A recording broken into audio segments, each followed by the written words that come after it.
And now for a taste of things to come.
Attention, Brittany Brooks here. This is your NWA Women's World Television Champion. This is the TNA Knockouts World Champion, Masha Slamovich. Subscribe to Rage of Wrestling on YouTube.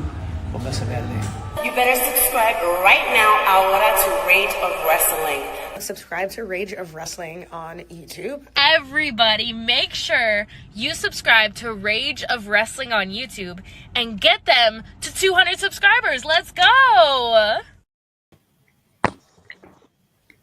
What is going on, everybody? Welcome to this Simply Reliable Studios presentation as I am here in an undisclosed location, the public library. I'm in my kitchen. So basically, what's funny about this is while you're stressing trying to find a place, I was stressing trying to invert because my day's shot now. So now Walter is on the main call and I am on the pre-show. So there you go. That's how this has worked. I tried. I'm pissed too because I really wanted to call the show. Like, it actually looks like it's going to be a banger, but I'll have to preview it and watch it on demand. So my apologies. I will be doing the previewing here. So there you go. Fair enough. I literally just got free, and like this is like probably the only window I'll have free to do any sort of coverage. So it's stinky, but it is what it is. As we like to say, I mean, I'm in a study room right now that you can only get for like an hour, and my time technically runs up in like 10 minutes. So worst comes to worst, I'll go outside, while you talk a little bit. Yeah, that's fair. Because the connection still holds up out there, but doing what I got to do right now. But let's get into some of this. We've got 5 matches announced. Yeah, all of them look like they're going to be stellar. Yeah, man. We've got a fatal 4-way to see who will be number 2 in the Casino Gauntlet at All in Texas. AR Fox, Anthony Bowens, Brody Keane, MJF. A lot of people are saying that this is a shoe-in for MJF, and it should be. But I don't think so. Yeah, I'm not thinking so, especially with what happened a week or so ago at MLW, him coming out attacking Mystico. We'll get to it momentarily, but Mystico is on the card. Yep. Teaming with Beast Mortos, so we know he'll be in the building. Mm-hmm. Is Mystico going to get his revenge here and prevent MJF from winning this? I feel like if he does, then I think Brody Keane is your number 2. Yep. And that's the perfect choice in my opinion. So there you go. Hi, Walter. Hi. I'm helping with the preview, so at least I can attribute something. You can say the good. Okay. I am jealous of your background there, JJ. I should have did some shit. Damn Well, it. like I told James, I'm actually in a study room at the library right now. So, Oh. you know, It's it's tough times. It's rough times for all of us right now. yep. So right now, Walter, since you just joined us, we're previewing this match, talking about how a lot of people have MJF penned to get this. But with what he did at MLW attacking Mystico, and Mystico is on the card, we'll get to that momentarily. I think Brody Keane might be the lock to get this. I think Mystico may get his revenge. I think Brody King is winning. Same reason I think Mystico's interfering in this match. Fatal 4-Way has no disqualifications. He won't even stop the match. He just beat the shit out of my MJF and eliminate him. Mhm. You know, although as high as everyone is on Brody Keane, I'd kind of like to see Anthony Bowens pick this up. Yep. Personally, AR Fox, no disrespect, he's getting thrown out. There's no way AR Fox is going to be number 2. You'll be lucky if he even gets his entrance in the Casino Gauntlet. Yeah, out of all the people that needs to win the most, I think I really do agree with you that I feel like it should be Anthony Bowens that gets this, but it's probably going to be MJF or Brody King. Especially after that breakup of the team, he needs some kind of direction. Like at least start it off with this win here. Because I mean, who won number 1 last week? I forget. To be the number 1 spot in the Casino Gauntlet. Crap. I remember the women's. I don't remember the men. Oh boy. But like, you know, whoever it was is a good name. So Anthony Bowens versus them for however long until we get the next entrant. Like that's how you start to make a star. And Anthony Bowens could use that push. Was it Briscoe? Was it Briscoe? It might have been. Yeah, I think it was Briscoe. Mm-hmm. Yeah, it was. So we just mentioned him. We'll go ahead and talk about that match. You know, heroes versus villains, a little Superman tie-in. Mystico teaming with the Beast Mortos to take on Osprey and Swerve. I kind of half joked in the Light the Fuse space. This is going to be the main event. Mortos is getting his 3rd main event in a row. You know, hey, you know, when being opposite Swerve and Osprey, it's not out of the question. And to be fair, when you're with Moné, you're in the main event. I was just gonna say the CEO probably put her influence, and he's going over in this match. He's getting the pin and everything. Yeah, have Mortos pin Osprey. Well, lawyers, so I mean, the company would be screwed him over. You know, Frank Mortos over here about to make some big splashes here. He's about to start belt collecting. About to start suit collecting for all the cases he's going to win. He's gonna go to Mexico and just clean house with all the titles. Yeah, right. Yeah, you ain't wrong. Safed in the chat room, love to see it. Mm-hmm. So from there, there's 3 matches that I really think are going to have the strong possibility of being the main event. Yeah. First one is the one I think is least likely, and that's Kota Ibushi versus Kazuchika Okada. Just what a time that this is a TV match, because I remember when they fought at New Japan, and that match was like God tier, and we're just throwing it away on TV to a story between him and Omega, which is fair enough. I mean, what better way to go with what better way to build up to that match than go up against the other Golden Lover or whatever? But see, and somebody threw out a suggestion. I forget where I heard it. It might have been in one of the collective spaces, James. Yeah. So you can confirm this if that is where it was said, but I could see Omega coming out at the end of this. Yep. The next week we get the Golden Lovers versus Okada and Takeshita. Which Kota and Fletcher, you know, some other member of the Callis family. Which would be phenomenal, by the way. I mean, it's a really good way to kind of make this all work. and give us just that little tease ahead of All In, the go home Dynamite, because they'll be in Garland, Texas anyway. Just give us that little glimpse of what's going to happen. And hopefully, whatever they call Konosuke Takeshita and Kazuchika Okada will be better than Protoshita, okay? Or Protoshita, rather. Let me be right. But no, in all seriousness, I'm looking forward to the way they're building this. Honestly, probably my most anticipated match for the entire All In card, if I'm being honest. So, I still think Okada's got to get the win, right? Otherwise, then you're gonna automatically think Omega's gonna run over him if this guy can beat him. Yeah, what point of the heel turn afterwards? Mm-hmm. Yeah, I tend to agree. He's got to get the win here. I feel he's a shoo-in, but it really depends on what they do on the go home. I don't even think Okada's a heel. Like in All In, I think it's gonna be very split. You're gonna hear Omega, Okada, Omega. It's gonna be half and half. Like I almost guarantee you, I don't. Okada's not hated. Like even though he's supposed to be, like fans of New Japan and everything, they love this dude and all the shit he's been through with Kenny. They're not gonna boo this guy.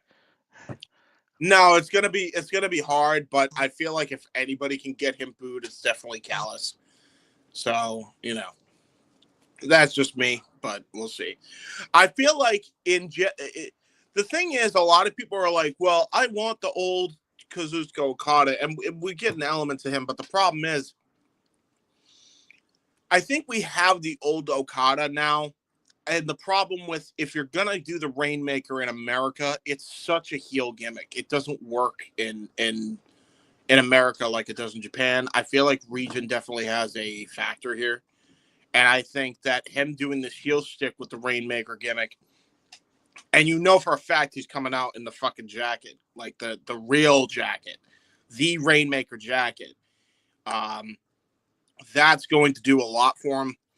And again, the way they built this matchup, they actually added a really intriguing story drop behind it, using Kota Ibushi's full-on gimmick, or rather, I'm sorry, not Kota Ibushi, Kenny Omega's diverticulitis. I call it a gimmick, but it was a legit injury, to really build into this, and for him to attack him the way he did, brilliant, absolutely brilliant. So yeah, I'm looking forward to this just because I'm intrigued to see how they tell the story. Other than the Hurt Syndicate stuff, this is like my second favorite thing that they're doing on TV right now. So I like it. That's a fair shout. Now that you said the Hurt Syndicate, and we talked about MJF, if Mystical gets his revenge, it'd be interesting if they don't about the Hurt Syndicate, because it's like, why aren't you backing up your boy? You know what I mean? Mm-hmm.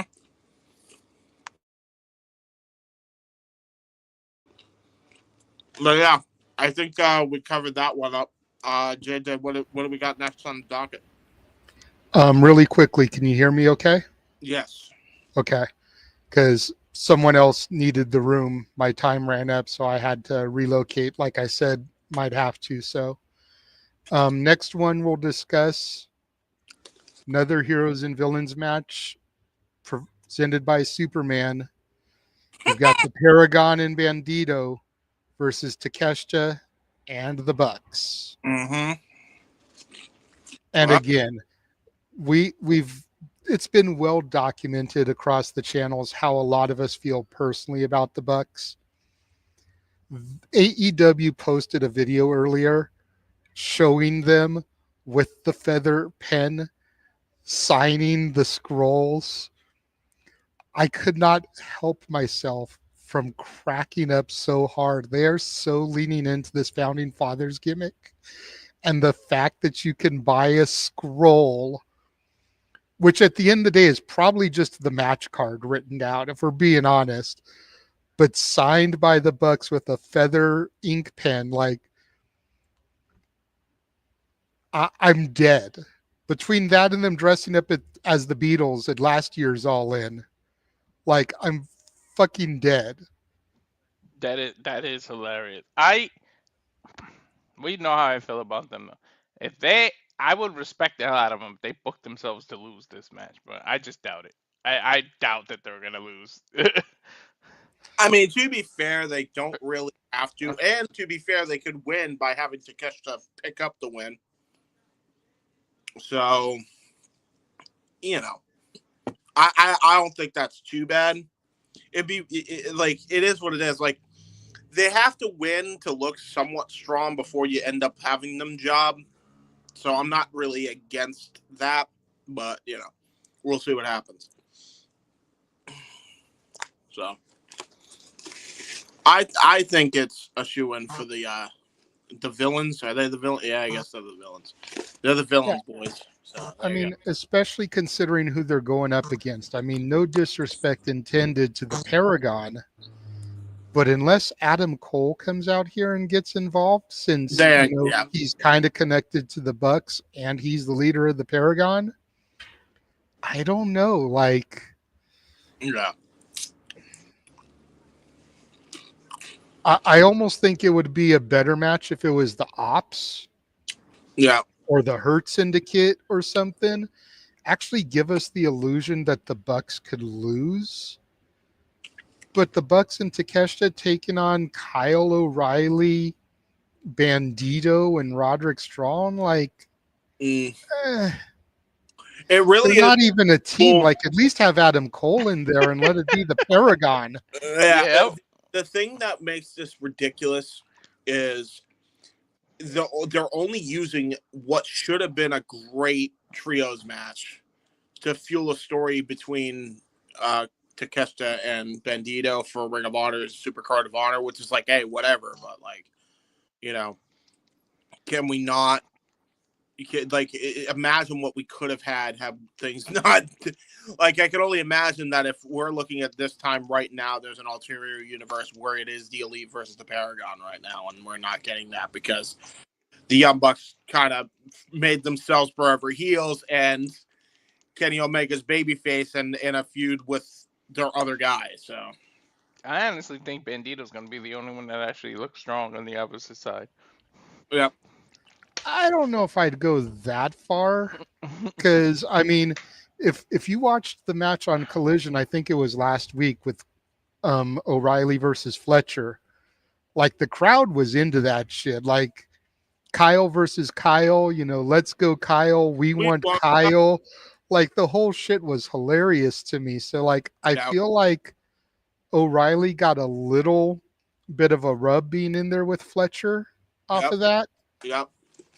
And Roddy is one of those guys who's been around the world and and is so respected that I think Roddy's going to get some shit in too, you know, and they're friendly enough with the Bucks from over the years. The Bucks are going to let them get some shit off. Yeah. This is going to be one of those matches that on the surface looks like it shouldn't be more than 10 minutes, but it's going to be like a 20-minute 2-commercial match. Yeah. And because it's the Bucks, because it's the EVPs, because it's the Founding Fathers, it very easily could be the main event. But the match that I actually think is going to main event, and I kind of agree with your boy Ryan on this, James, is the one match that's announced as a title match. Mercedes Moné and Mina Shirakawa. Yep. Yeah. Real quick, before we talk about I just want to say Bucks. I will respect if they did this. I know technically there's only 60 seconds in a minute, but if you ended that match at 17 minutes and 76 seconds, which is over 18 minutes, but to say it that way, I would fucking die. Like, that just would think be about that. fucking great. Yeah. That would be fucking great. Don't shake your head, James. You'd actually kind of pop for it. I know you. I hate it. They are not my fucking founding fathers, goddammit. I'm gonna time it just in case they did that as a nugget, like if people don't notice. Like, can you imagine they did that? They ended the match 17 minutes and 76 seconds. They do it. I'm diving off the pier for Independence Day. I'm kidding. Well, we're running short on pre-show time. Noah should be here momentarily for the main show, but Mercedes Moné, Mina Shirakawa, TBS title. Yeah. You know, there's so much talk about this match, and I don't know. Like, I kind of agree with some of the general sentiment that this could be Mercedes's first loss. And I know it sounds weird to say that, but this is a monumental episode. So you want to do something major for that monumental episode. And Mercedes losing is major. Mina being crowned champion is major. On top of that, it shows vulnerability in Mercedes going into the all-in match. She's been beaten. You know, so we know she can be beaten. So if she loses to Tony, you know, kind of like Ryan was saying in the space, that starts the downward spiral. Yeah. If she wins against Tony, we don't have to worry about putting the TBS title up for a tournament or stripping her of it, you know, and putting the division in limbo. On top of all that, the last time Mercedes was in this building, she lost the New Japan Strong title when Mina got pinned by Asume. So she's already lost a championship in this building. Yeah. Could she lose another one? And Mina's involved once again, the same person who cost her the title the last time. Because Mercedes didn't get pinned, Mina did. Yeah. I would love it if they kept it consistent. Matter of fact, let her lose here and then do a story in the future where she kind of wants to avoid this arena and they just start booking more shows in there. And Mercedes is like, it makes her have a fear of this arena. That would be like a different kind of story. That would be good. Then when she finally wins the title, let her win it in this arena. That way it's redemption. Yeah. Can I ask you a question? Go for it, bro. Asume is the chick from Stardom that goes really fast, right? Like she's I believe so, yeah. Yeah, okay. She's the high-speed champion in Stardom, or was? Yeah. Okay, yep. I know who her... Honestly, I love that she actually got elevated by Moné. That's the thing. As much as we don't like Moné, anybody she's ever lost to has gotten elevated. That happened with Asume. That could happen with Mina. And definitely could happen with Tony. Yeah. My only worry is that if you have her win or lose here, I fear she's going to win at All In Texas. Which is fine. Which is fine. I would rather it happen this way because then you don't, like I said, you don't have to worry about a tournament for the TBS title. She's put somebody over in the process by moving the belt to Mina. You know? Whereas if Tony beats Mercedes, you know, who then can finally defeat Tony? Because Tony's defeated the roster. If Mercedes goes in with the TBS title and wins, who's going to beat Mercedes? She's beaten everybody on the roster. But if Mina can beat her here tonight, we can see that she can be defeated. Then if she goes and wins the title, we already know Mina can beat her. She's done it once. And now everybody that's fallen to Mercedes, well, shit, if Mina can beat her, and I've beaten Mina in the past, I can get the better of her. Now it makes some intrigue for her world title reign. Exactly. Okay. Not too bad. Not too bad of a take. I like that.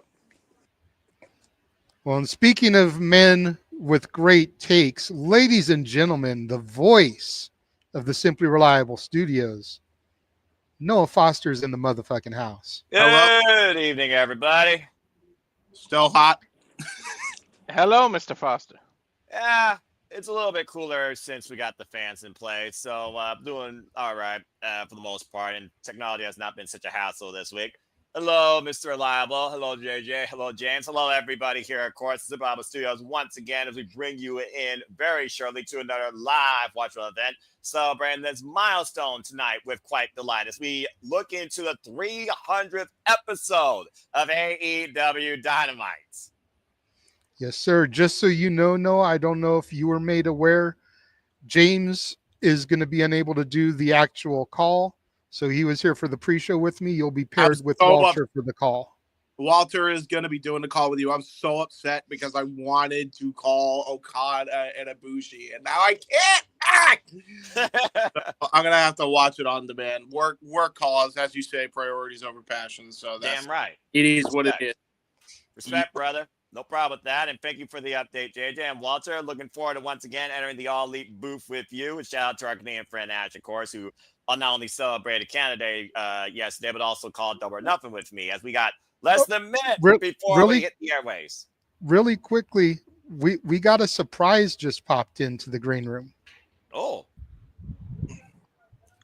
Hi, hello, Jeff. Hello, peoples. Can you hear me? Yes, we can hear you. Okay, good. I didn't realize I was wearing my ID. I can't get more of this on screen. Okay, well, we're going to pretend that didn't happen. Anyway, just wanted to pop in real quick. I know it's top of the hour. The show's starting like right now, so I apologize. I've been trying to get in here, this damn technology. Just wanted to say congratulations to everybody involved with the watch along. Congrats to Tony, Khan, and everybody at AEW. 300 episodes is a big friggin' deal. You know, they've been talking about it surpassed Nitro, and that's great. I'm happy for everybody that I enjoy being involved with AEW, that they've reached a milestone, and hopefully it is a smooth sail from here to Arlington in a few weeks. Or no, 2 weeks. Less than 2 weeks. Yes, wow. Yes. Jesus Christ. Less than 2 weeks. 10 days. 10 days. Yeah, that's the second. Yeah. These next few weeks are going to be crazy. We've got all the watch-alongs from the various companies. We've got TV to support that. Disneyland turns 70 in 12 days. It's more than 12 days. 15 days. A lot of celebrating, including Fly, by the way, which is happening literally in 2 days. Yeah, fair. Yeah, a lot of shit to talk about. A lot of shit, dude. Lot of celebrations. Anyway, boys, have fun. I'll be at the happiest workplace on earth tonight, and I'll catch the watch along on demand when I can. Bye-bye, Sounds Jeff. good, Jeff. Thanks for popping in. How the hell did we get to the point where All In is only 10 days away? It's like, it's ridiculous. Not too fast. I got to bow out too, gents. Have a great call. And next time, I will see y'all on the Jay Hebert side, whenever that may be. Take it easy, guys. Sounds good, brother. Well, and I will leave you guys to do your thing as well. Enjoy the call, and I'll be watching the show back here shortly. Noah. All right, JJ. Thank you so much. There's only one question, Noah. Are you ready? Let me go ahead and put it to you this way, Walter. As Heyman and Page rise to the ring. For ladies and gentlemen, Super Studios, all elite fans, professional wrestling casuals, and hardcores, all elite day ones like me, Walter, and them. It's Wednesday! You know what that means? We are back here once again at the Super Studios, bringing you excitement and delight, celebrating the 300th episode of AEW Dynamite. Welcome, everybody, into the discussion. We got Heyman and Page in the ring, no doubt to confront the AEW World Champion who left him hanged last week by a steel chain, as we are 10 days away from him going all in challenge for the AEW World Championship. As Heyman does a promo right now, let me just say real quick, thank you all for tuning in. Please like, subscribe, comment, tell a friend. We provide alternative coverage, a conduit, a blind coverage for you for the product. If you want to watch along with us, watch it on TBS or on Max. We are using Max. And if you want to dictate the conversation, Super Chat or PayPal the Passions, it's as simple as that. Let's hear what the Hammond has to say before we get more from you. And yes, I am more than ready. Are you ready to go, bro? Hell yeah. And I wonder if Heyman's ready to go against Jon Moxley. Go further than he's ever gone before to bring that briefcase out of the grips of Marina Shafir and bring the title back to light. Can he fulfill that promise he made, or will it be a promise broken and Hangman's last stand come next Saturday in Arlington, Texas?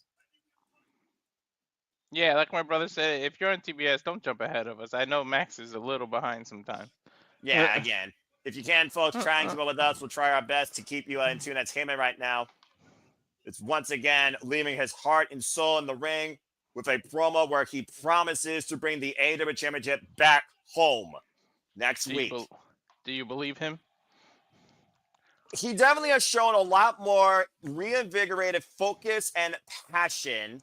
But again, saying and doing are two different things. And when it comes to Jon Moxley, he always has the numbers game. He always has a plan. Let's not forget, Jon Moxley is a student of Lord William Regal. Always have eyes in the back of your head and always be 2 steps ahead. He's never forgotten those last words from Lord William Regal, and he's used them now to hold AEW hostage. Hangman might be the last one in line, because if Moxley gets past him, it's almost like, then who the hell is going to stop this dude? Right? Give me everything. Give me death. Make this a Texas death match. What? Heyman's asking for a Texas death match against Jon Moxley for the AEW World Championship. Oh, shit. And here comes the Death Riders to answer that challenge. And the answer from Jon Moxley and Rena Shafir and Hall might very well be a yes, but you might have literally written your own tombstone. I just want to know, like, can we get a peek inside that briefcase? Inquiring minds wants to know. Again, Walter, the possessor, the problem, Marina Shafir has been in possession for the protection of the position since Wrestle Dream last year. We truly don't know the state of the AEW World Championship. All we know is Jon Moxley is the record 4-time AEW World Champion, and there seems to be no stopping him. But Heyman and Page is willing to sacrifice his life and limb to do it. Now calling out Jon Moxley for a Texas death match. Let's not forget, Walter, it was Revolution a few years ago in a Texas death match where Heyman and Page, the Man in Black, Ghost Riders in the Sky, hung Jon Moxley practically that night and beat him. We know his history with these matches. And go fitting, it's in Texas. Why not? You know Moxley's going to say yeah. Moxley's not afraid of violence. He's never one to run. He's a sicko himself. As a matter of fact, you probably wet his whistle, as they said, when you challenge him to this match. Well, talking about forging combat, literally cultivating the AEW World Championship, what it means to be a champion. Jon Moxley saying, Heyman and Page, you're afraid to be what these people want you to be or believe you can be. I don't know if that declaration, though, changed Jon Moxley's judgment towards the Hangman. Looks like we're about to find out some words from the AEW World Champion as Shafir has handed Moxley a mic. And you're damn right when it comes to Jon Moxley, he is not afraid of any damn thing. He has literally fought his own demons and lives to tell the day. But he's still got to be careful. Heyman's got to be careful. He knows the Death Riders are looming.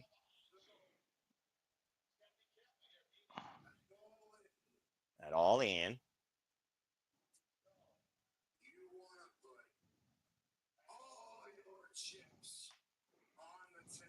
Want to put all your chips on the table.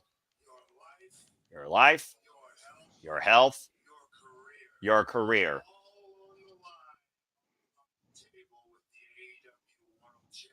All on the line with the AEW World Championship in a Texas death match. I'm all in for it. You're on, he's probably going to say. Well, let's find out.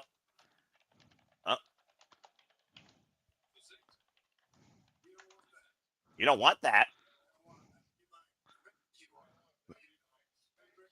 You might think you want that, but you don't. The light trip it all, and you're going to lose.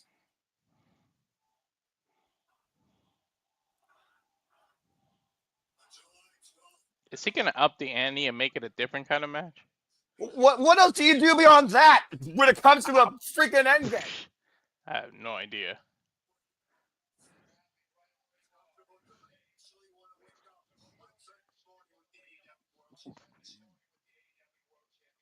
Saying you don't want to wake up Sunday morning with the World Championship and everything that comes with it.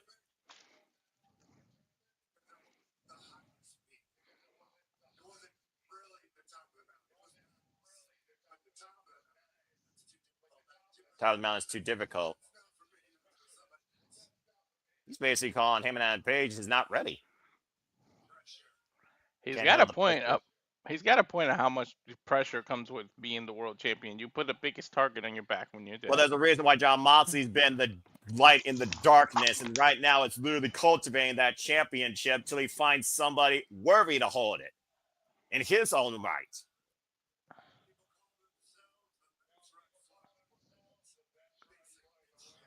Basic bitch shit, calling yourself the best wrestler in the world. Damn. Damn, that was a CM Punk shot. CM Punk, Will Ospreay, you put the names in there. Jericho.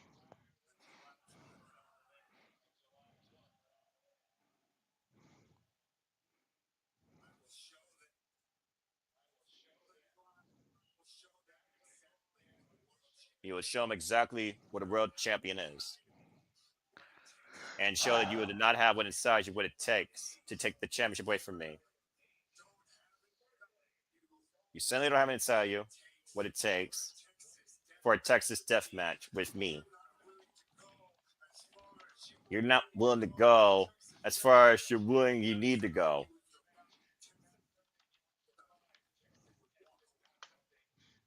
It's not something you will not walk away from. Strong words. Oh! Well, that right hand probably just showed John Moxley a different statement. We got a blow in the middle of the ring. Dude, is it me or did he hit him kind of on the neck more than the face? Well, he said that again. He's not ready. Wait, what the hell? Oh my God, that's a fork. Hey man, Page got a fork. And here comes little Yuta. And like I said, the other Death Riders coming to the aid of the AEW World Champion. Oh, and Shafir with an open palm strike to Hangman. You know what I disagree with Moxley with?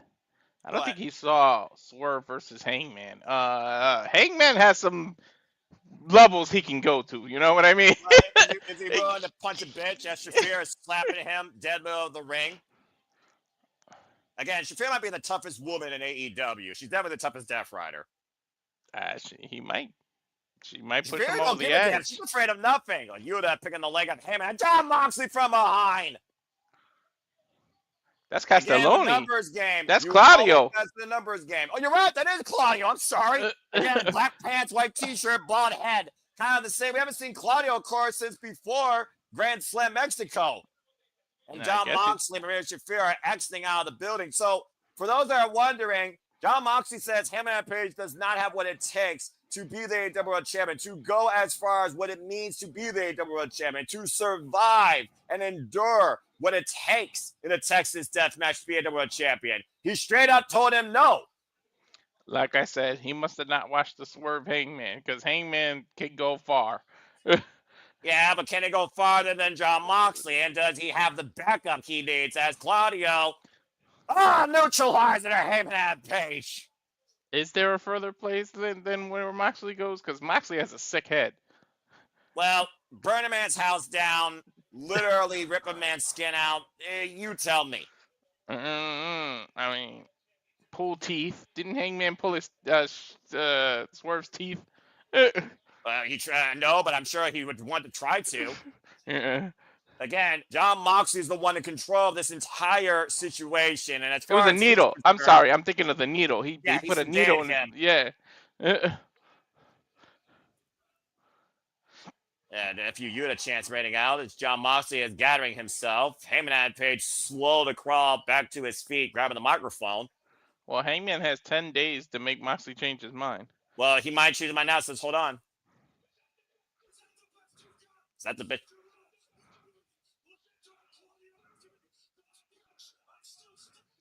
Send your neuter lapdog claw at me, because, bitch, I'm still standing. That's the best you got? Damn. Wow, he called him a neutered lapdog. Damn. And, to be fair, is he wrong? They might add this match tonight. They might add this to make this a impromptu match now. Well, Claudio is not a person to take an insult like that and not come back for a fight. Wait, whoa. Samoa Joe, though, has had his fair share of problems, though, with the Death Riders and particularly Claudio. You were asking if Hangman has backup. We might have gotten our answer. Claudio! Where's the rest of the ops? Yuta right now. Oh, wait a minute. Whoa, you were saying, yeah, there they are. Mm-hmm. Katsuyori Shibata, Powerhouse Hobbs, the AEW Trios champions. Let's go, Casanova boys. spun it. Right now it's 2-on-3 to be fair. Don't wait a minute. Hammond, watch your back. Shafir Ring. Oh, whoa. Oh, he And saw it Hammond sees coming. the briefcase. Open it. Open it. Uh-oh. Mons, I got with yours. You're the champion you say you are. Give me Texas Death. Give me Texas Death. Is he going to threaten to hit her with the case if he keeps saying no? Well, I mean, what's a bigger threat right now? Holding the AEW championship or beating Marina Shafir to Jon Moxley? He's in possession of the very title, apparently. The very symbol of Jon Moxley's power. And Jon Moxley watching on outside of the ring. He's going to give it to him, I think, Noah. We got it all in! Texas Death! And look at the grin on him and Adam Page. So for the AEW World Championship at All in Texas, it's a Texas Death match. It truly is all or nothing for him and Adam Page. The Hangman's last stand next weekend as he hands Shafir back the briefcase. But you know there's an old cliche, Noah. Be careful what you wish for, Hangman. Live by the sword, die by the sword. Hangman Adam Page. What? Wait a minute. He still has the mic. You said I didn't have what it takes for Texas Death? You know it's a lie. But, in case you need a reminder that I'll do anything what it takes. Wait a minute. Oh, no way. Oh, my God. Block shot lariat to Marina Shafir. Holy shit. Oh, man. And Moxley's apoplectic. Shafir got dead. I don't think anyone has ever attacked Shafir like that. I think you're right. That's the first time we've seen Shafir literally take a bullet. Well, eye for an eye, I guess. Hammond and Page showing Jon Moxley he's willing to go whatever it needs to be to seize the AEW World Championship. Man or woman will not stand his way. Hammond and Page is hell bent on reclaiming that AEW World Championship. And he's got one last chance in Texas Death. Could we just be 10 days away from Moxley's reign of terror ending? Can we just be 10 days away to this pay-per-view because this is definitely the most exciting thing I've been waiting for all summer. Well, as we regroup from that, just to regroup, folks, it is now official at All In. It will be Texas Deathmatch for the AEW World Championship as we go to this little commercial for, oh, good Lord. Tony Storm. Damn, got it.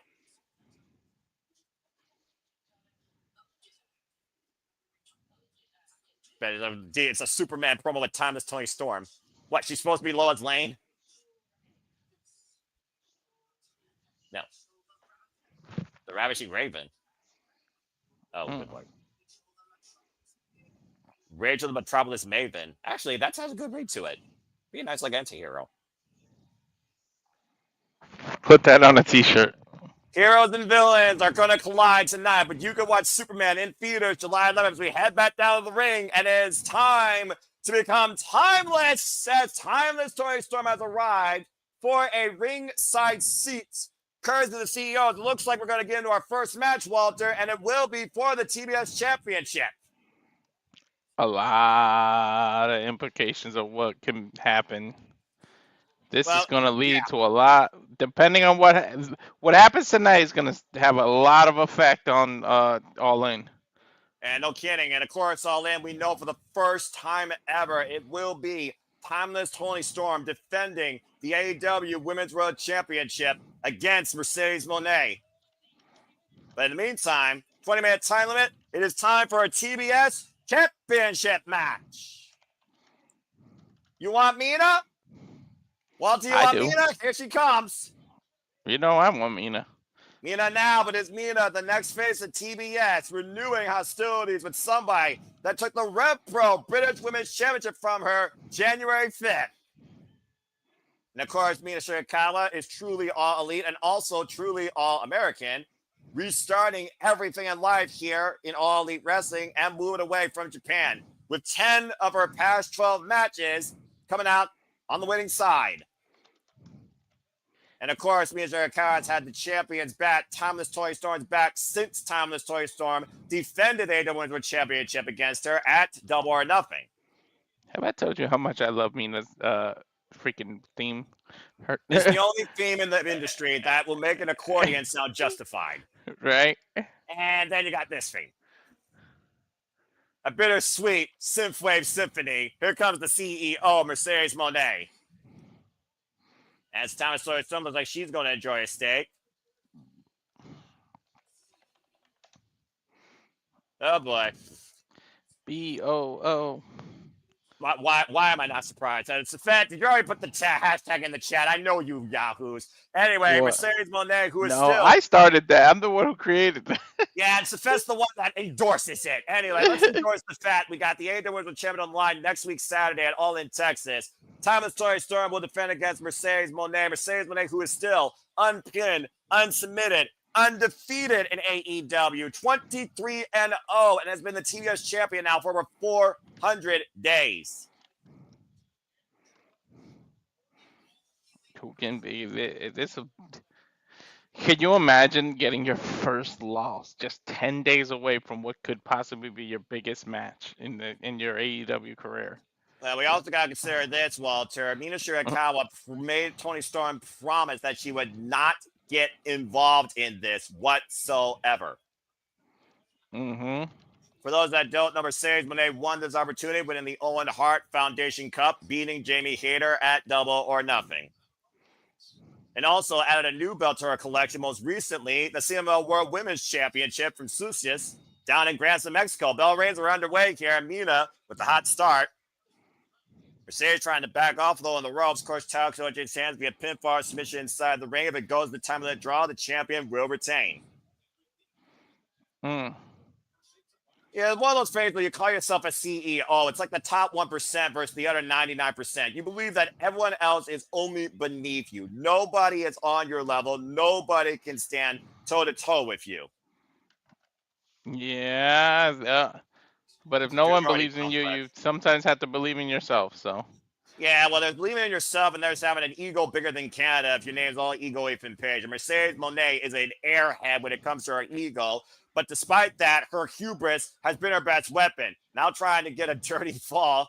Right posing position. Cover. Roll up by Mina. Gets a 1 count. Mm-hmm. They get to the midsection. Mina going off the ropes. The sidestep. Moné. Whoa, good takeover. Looks the roll through. Looking for the statement maker. Great scouting, though, by Mina. Now, Mina looking for that glamorous figure 4. Again, both of these women Sky Charge so well. Have not lost a single step since January 5th as Mina shows off. I love when she does that dance. Whoa! That shift of momentum that was. Roll through. Hug on the leg. 2. Ooh.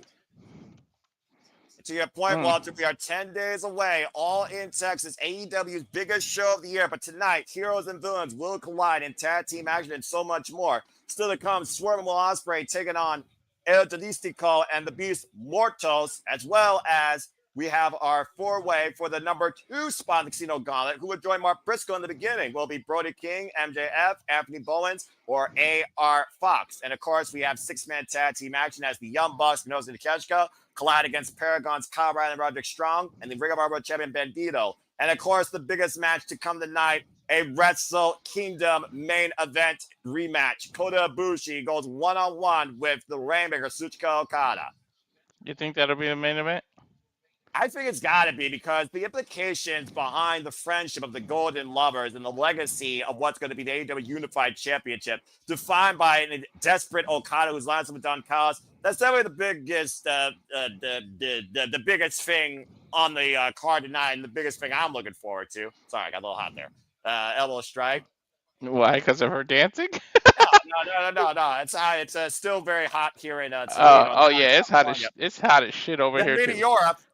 No kidding. Ugh. And I can't turn my AC on because it'll knock the freaking internet out. Damn, that's how much power you're freaking surging? That's ridiculous. Then again, Mercedes Moné has been on a power trip to claim every women's championship in the wrestling business. And you see her subtly mocking Thomas Tony Storm. While Thomas Tony Storm says, I've only needed one title to define my career. I have literally died for this championship. Will the CEO lose something from her portfolio? Stay tuned. Full commercial break. Fuck television.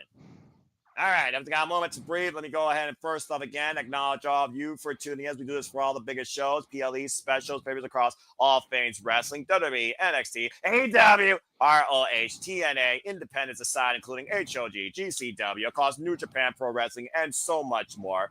And shout out to all of you that are tuning in the chat. Thank you so much. Matt Helms, Nicholas Ferrante, DJ Mutt King, Nestor, Dwayne Atkinson, and everybody that's not even chatting but are tuning in. You all make this possible. You continue to progress the passion. So please, if you haven't already, subscribe to our Canadian friend Ash, Bad Wrestling. Subscribe to Rage of Wrestling, Walter Cruz. Please like, subscribe, comment, tell a friend. If you want to dictate the conversation, super chat, pay by the passion. It's truly as simple as that. And I hope to see you all tune in for our coverage of All In, as well as to be predicting for All In. All to come next week, and what will be a triple feature of Simply Predictings and Wrestling Watch-Alongs come Saturday and Sunday, and so much more. As, again, the next 10 days, we're kidding, 11 days are going to be nut and futz. Simple as that. And Walter, it's good to see you, my friend. I hope that regardless of the power issues that you may have, you are staying cool, and hopefully come on in, like you said, if not tonight, we'll finally see some power diminish from the CEO's grip to try and get the AEW Women's World Championship next weekend and All in Texas. That's why I said tonight has a lot of implication, because if she indeed loses, it shows that she can be beating. And to lose a match, and not only lose a match, but lose your title just a mere 10 days before your biggest title match, it says a lot, and then it gets you to doubt yourself. You know what I mean? You may be a belt collector, but can you actually beat Tony and get the one belt that means the most in this company? Yeah, after you already lost. Well, yeah, I mean, when you look at Thomas Tony Storm and Mercedes Moné tell the tape, it's quality versus quantity. The quality of Thomas Tony Storm's single championship values when it comes to the AEW Women's Championship have redefined this women's division since she's been the timeless champion. More so over these last two runs, including what we still call the greatest filibuster women's storyline in wrestling with her and the Glamour, Mariah May. But Mercedes Moné, for all the crap we want to give her, take credit where credit's due when it comes to how much she fights while she's champion. The TBS championship alone, she's going into her 17th defense tonight after beating the likes of Billy Starks, Momo Watanabe, Harley Cameron, Chris Statlander twice, Queen Aminata, Hikaru Shida, Dr. Britt Baker, DMD, and Nyla Rose, and of course, La Primera, Stephanie Valkyrie. For all the crap we want to give Mercedes Moné the character, the wrestler has literally taken on all possible competitors from all walks of life in this business, not named WWE, and successfully retaining the TBS title. And on all continents. She goes to Japan to defend these titles. She goes to America. She's been to Australia, England, Japan, Mexico. To your points, we are back here again. TBS Championship on the line. And keep in mind, folks, none of her matches have ever gone the 20-minute time limit draw. Whoa! Wow! Great corkscrew in the coverage. Almost a new champion. There must have been a story told while we were on commercial break, because she's clutching her knee, Mercedes. Well, Mercedes Moné's knees have been worked over by Mina Shirakawa each time she's been in the ring with her, because Mina likes to soften her up for that fear for a leg lock. And a good counter, though, by Mercedes Moné, trapping Mina Shirakawa in the attempted crossface, but notice the S grip below the chin, not impairing the breathing or the vision, Walter. This isn't the first time these two shared the ring together, so you have to wonder what Mercedes has picked up on the previous encounters. Yeah, there might have been another person involved, but still. Figure for a leg lock of pride in the ring. Again, Mercedes Moné knew she could not get trapped in this in the middle of the ring. And to your point, these two have only faced each other one other time in singles action. It was January 5th at Wrestle Dynasty for the TBS Championship and the Rev Pro Undisputed Women's British Heavyweight Championship. That Mercedes Moné got the win in the end and nearly lost her legs in the process as she, rose to the floor to force the break. I thought she was going to roll on her stomach to reverse the pressure, but she went all the way. Yeah, you wonder who got the worst of that, though, as you saw Moné also land on her knees, but Mina as well. And again, I don't know necessarily if that's the best way to release that hold. More damage done to the champion versus the challenger here. As again, Timeless Toni Storm promised her fan Mina she would not get involved. All Mercedes had to do was grab the rope or just roll to your stomach and reverse the pressure. I'm not sure why she did all the extra rolling. And sometimes instinct takes over versus intelligence, Walter, in the wrestling business. You know that for a fact. Take over to Harris by Mina to Moné. The challenger in control of the champion now using the stats for a sunset tornado DDT on the floor. You can't win by count out, though. Now you got, that might have been a detriment to Mina, because now you got dead weight to pick up. And again, and somehow Moné able to scout Mina, catch her with a tiger feint kick, single leg, right meteor off the apron. And again, more damage done to those knees, though, by Moné. I don't know how smart that was to do meteor on a knee that you've been holding in pain this entire match. Yeah, about to say, of course, there's no give on the floors there. The pads, of course, those mats are to protect the building, not the competitor. Take a look at the replay here. Here's the tornado DDT, single step off the steel ring steps, taking Moné up and over her head. And while you thought she was dead weight, able to scout her, running meteor, and again, drop hard on that right knee, particularly on the floor. Yeah, that wasn't the most intelligent thing, but like you said, sometimes instinct just takes over. Up to 9, and Mina able to get in before the 10 count. I think Mercedes is a little upset. And both champion and challenger, hands full of hair. To your point again, Mercedes Moné blames Mina for the fact she lost the Strong Women's Championship when Mina got pinned by Asume at Resurgence in this very state. Ooh. Wrist lock on both women. Yeah, wrist lock on both these women colliding each other with these vicious elbows. This arena hasn't been good to Mercedes. No, it has not. You are absolutely correct. Average whip reversal. Moné in the corner. Mina grabbing her jaw. Oh, and runs to the single boot. Ow! Ow! Sunset, roll over, roll through, and Moné follows through with the running Meteora again. Again, but let's see. She immediately clutches her knee. How much damage are you doing to yourself by continuously doing Meteoras? And I'm not sure how much of that sunset flip into the corner, to your point, she got it. She's still hobbling on that leg. Still running in, though, with the knees. Those knees being her best weapon, honestly, in her AEW career. Cover, hook of the leg, kick out at 2. Referee might pose the improper position. I mean, I guess if you're making a sacrifice for the impact of your offensive move, I guess it's worth it in the end. Well, again, how much are you willing to sacrifice to be champion? Timeless Toni Storm 1 point says, are you willing to die? When she was defending that title against the Glamour Mariah May. And she did die for a period of time when she lost last year at All In Wembley to somebody she looked at as her daughter. Great counter, though, by Mina, who's literally crushing that knee into the mat, just driving as hard as she can. Uh-oh. Down the dragon screw leg whip. Hello, Leslie. Damn, that move has to suck. And once again, looking for the glamorous figure 4 leg lock in the center of the ring. How smart is this by Mina, man? And again, though, look at the reach. Look at the reach of Moné, though. Finger grip on the rope to force the break. Grip the rope, break the hold all you want. The damage has still already been done. But all that matters is getting that 3 count. At the end of the day, you can wear an opponent down as much as you can. It doesn't matter until you render a decision. Moné somehow back up to her feet. While Mina up to the top rope out of the corner. That's a sling blade!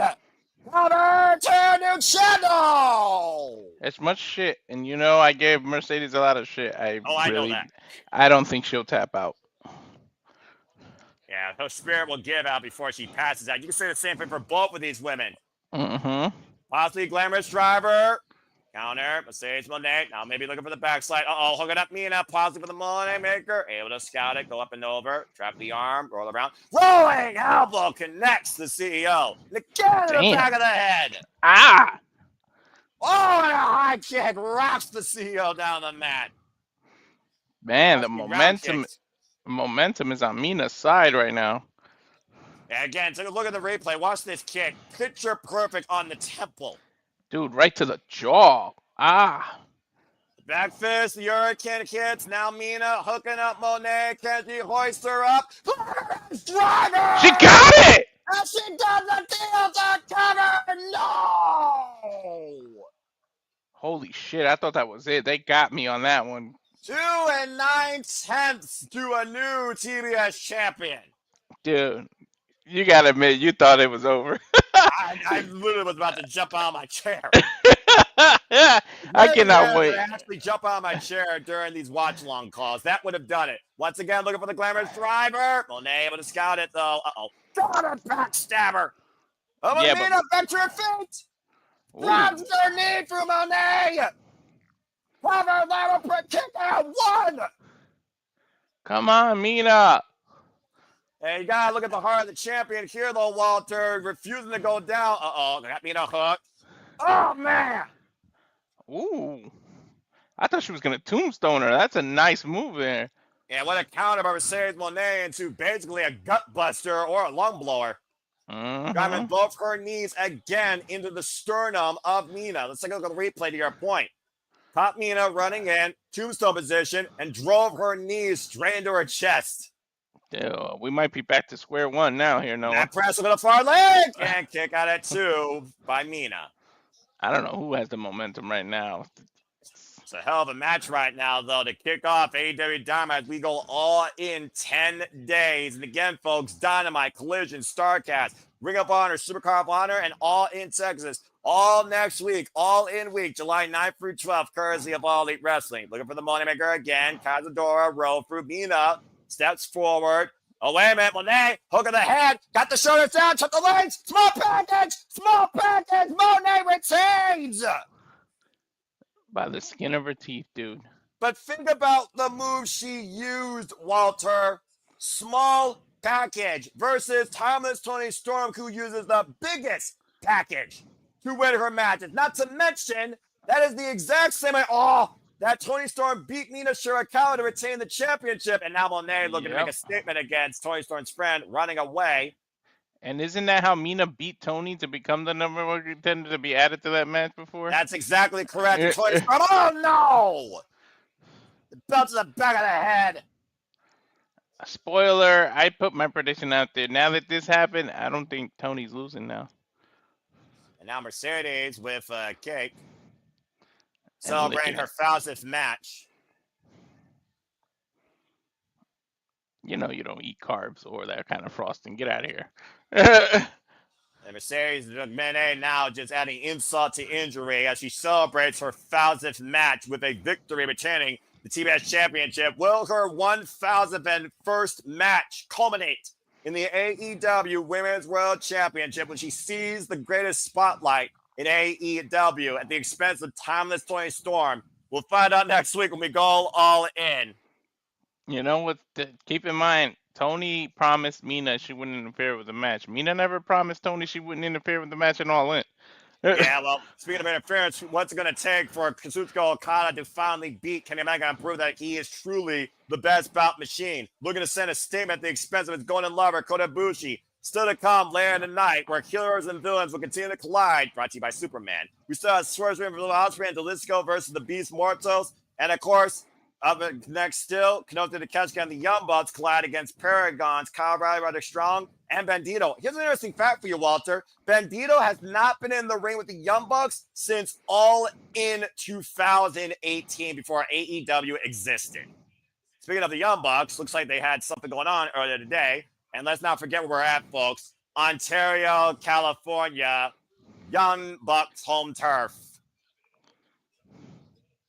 As we got a bit of a promo here, and I see some of y'all's comments. Safet saying, what a match. We were this close to a new TBS champion, but it just was not meant to be. Just as a reminder, you mentioned Okada Omega. I'm going to show. These are the stats, the history of them. Well, let me not. Hold on. I don't want it scrolling. I want you to. I want it freezing. I don't want to.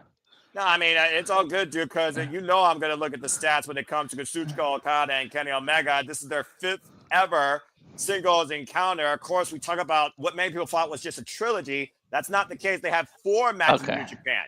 And of there course, you go. I have to scroll it, otherwise it won't save it because it's too many letters. But that's their history right there. Yep, we'll be talking about that a whole lot more, folks. Get closer to All In and get closer to Kazuchika Okada versus Kota Ibushi, as it looks like the Young Bucks are taking a trip down memory lane. Oh, Lord. Well, again, we are in the Young Bucks home turf, but, you know, anyway. And shout out to Mega Wrestling, JJ Williams saying they're literally 10 minutes. I was gonna say this is his favorite segment. Oh Lord. And Dwayne Atkinson saying, OMG, she just made a John Cena reference. I mean, are you really surprised? I'm about to say. As we got a full commercial break, fuck television. Woo! Well, go ahead, take that graphic down. First off, Mina Shirakawa, tremendous match again, but it just was not meant to be, as Moné not only beats her, but sends a very painful statement to Timeless Tony Storm. Again, will she be Timeless Tony Storm's final curtain call as the AEW Women's World Champion? We'll find out next weekend. Oh, wow. I still want Mina to become a champion, though. There's so many She will eventually. Oh, I know. But go ahead if you want to read that out, just because the history that they have, and you're the history man. When it starts over, you can read. I mean, you know it by heart, but just for the folks to be able to physically see it. I've watched it. I've watched it verbatim this year up to this point because Dominion, because of Wrestle Kingdoms, because of G1 climaxes. It was Wrestle Kingdom 11 where Kenny Omega and Kazuchika Okada not only put New Japan but put professional wrestling on a different scale of the map, even with biased journalists making star systems now their new money feed. You know who you are. I don't buy into that shit, but it's still one of the greatest matches of all time. And it was, of course, Kazuchika Okada that won that night, beating Kenny Omega. Later on, though, there was a match in the G1 climax where, of course, Kenny Omega did get the better of Kazuchika Okada. And then we go to Dominion where, of course, Okada and Omega had a 60-minute freaking match to a draw. Cody Rhodes, the freaking Gato, the Bullet Club at the time were absolutely insane and apoplectic at that. And Okada was lucky to leave the ring on his own power without Gato, which he couldn't do. Never was Kazuchika Okada ever in that state prior to that. Period. You think about then that Kazuchika Okada went on continually to still hold on to the IWGP version 4 championship, the IWGP Heavyweight Championship. 12 defenses. When he reached number 13 as Kenny Omega was exiled from Bullet Club after Cody Rhodes' Civil War broke out. He reunited with his Golden Lover. He had a fallout with the Elite. The Elite came together to become the Golden Elite after somehow, some way, sacrificing everything but his friend to get what he has eluded him. The IWGP Heavyweight Championship. Took 63 minutes. 2 out of 3 falls, no time limit. Okada with the challenge to Omega himself. And it bit the champion in the ass. Not only did Okada lose the title, he lost himself, Eminem style. Scooby-Doo, pink hair, balloons, smile, and eventually lost Gato as we entered the cutthroat era. As, of course, Kenny Omega was the IWGP Heavyweight Champion before a battle of emotion and passion at Wrestle Kingdom 13 culminated in Hiroshi Tanahashi becoming the IWGP Heavyweight Champion. And, of course, Kenny Omega became All Elite as this idea to change the world came into fruition, which was created by Tony Khan and others, that became AEW. And now here we are celebrating 300 episodes, going to the biggest show ever in this company's history, bringing back a classic where Kazuchika Okada is now the Kenny Omega in this position, aligned with Don Callis, who knows both these men so incredibly well, as he looks to prove that he is not only the best Brown Machine, but the greatest wrestler of all time, by any means necessary. It's Okada and Omega 5 at All In for the first ever AEW Unified Champion. But tonight, Kota Ibushi fights on behalf of a fallen friend and a golden lover. Still to come. As we now get ready to see who will be number 2 in the Casino Gauntlet with a black and gold Burberry Titantron. It's time for our fatal 4-way for the number 2 spot. The Casino Gauntlet match. And first coming out is MJF. Why are we going to get in tow? Why are we going down memory lane with stupid ass Young Bucks instead of showing the highlights of the 300 episodes of Dynamite? I'm pretty sure YouTube wouldn't be able to culminate all that. But if you want to look at a highlight package, go look at Denise Salcedo's top 10 moments in her opinion. Great video. I'm just saying, show the highlights from the first episode. Show from the 200. Show from the 100. Don't show freaking Young Bucks walking around their hometown. Like, don't give me that shit. Here's another stat for you that might annoy you. The Young Bucks have competed on each 100-level episode of Dynamite since day one. 0, 100, 200, and of course, to come on 300 tonight. But as MJ Evans also been a guy in AEW since day one, he is also the longest reigning AEW World Champion. And now he has a chance to try and punch an easier ticket towards getting back his Triple B and becoming number 2 in the Casino Gauntlet, but he's got quite a field to beat. And MJF is the only man in this match familiar with all 3 other opponents in some capacity. I just want to remind you, there's no DQs in the Fatal 4-Way, and Mystical is in this building. Just saying. Yeah, about to say, let's not forget MJF's first list of enemies, including going back home to MLW and adding insult to injury to a man he couldn't beat fairly in Mystical. Not to mention, Jet Speed could also be in the building, who are hell-bent on hurrying the Hurt Syndicate and seizing their AEW with Tag Team Championships. Speaking of being hell-bent, Anthony Bowens has been on hell-bent on proving why he is the 5-2 player and the private professional wrestling. Big opportunity for Anthony Bowens here tonight, and you see him escorted not by Billy Gunn, coming out here tonight by himself. He told Billy Gunn that something has to change. Imagine what this will do for the career if he's able to win this one.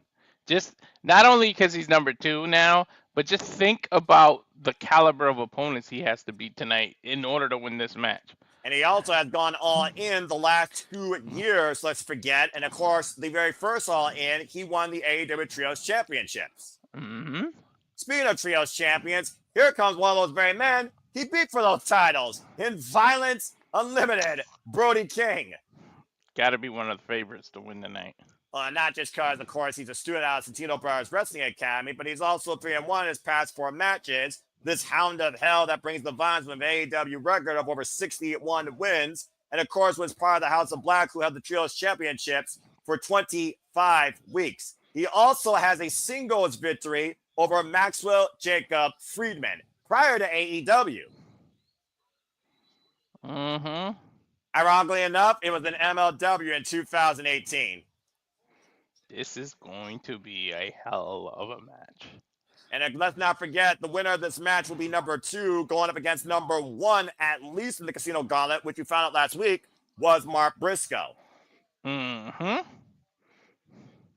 those that don't know, Casino Gauntlet match, it really works as simple as this. First pinfall or submission, you will get a guaranteed World Championship match. And it can happen anytime during the Gauntlet. As little as 2, as much as what we've seen lately, up to 21.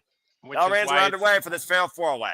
Which is why it's unique. That kind of Gauntlet match, you do want to be in the early numbers.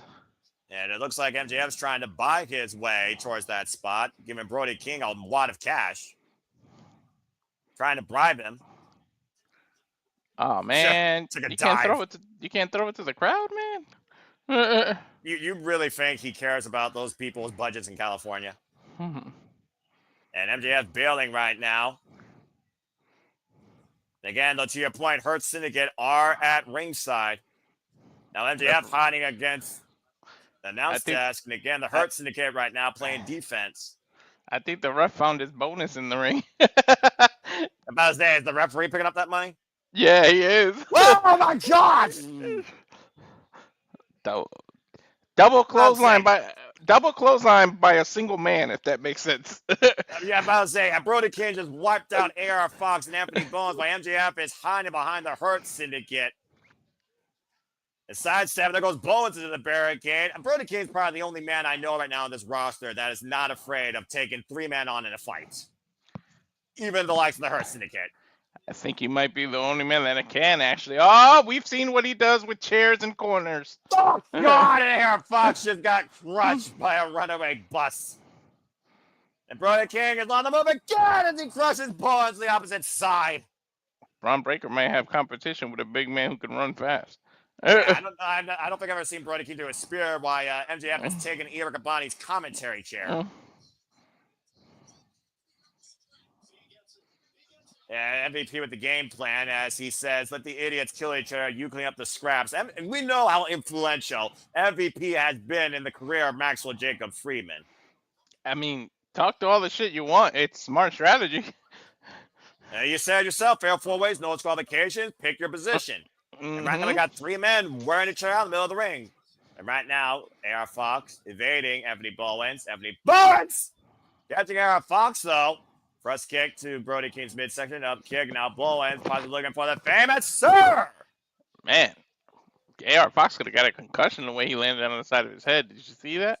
Yeah, about to say that was a very messy wedding, but quite a takeover though there. Now we got AR Fox and Emmy Bowens fighting out one-on-one. AR Fox so unique in his offense. Up and over. Didn't get the full rebound. Transitioning now.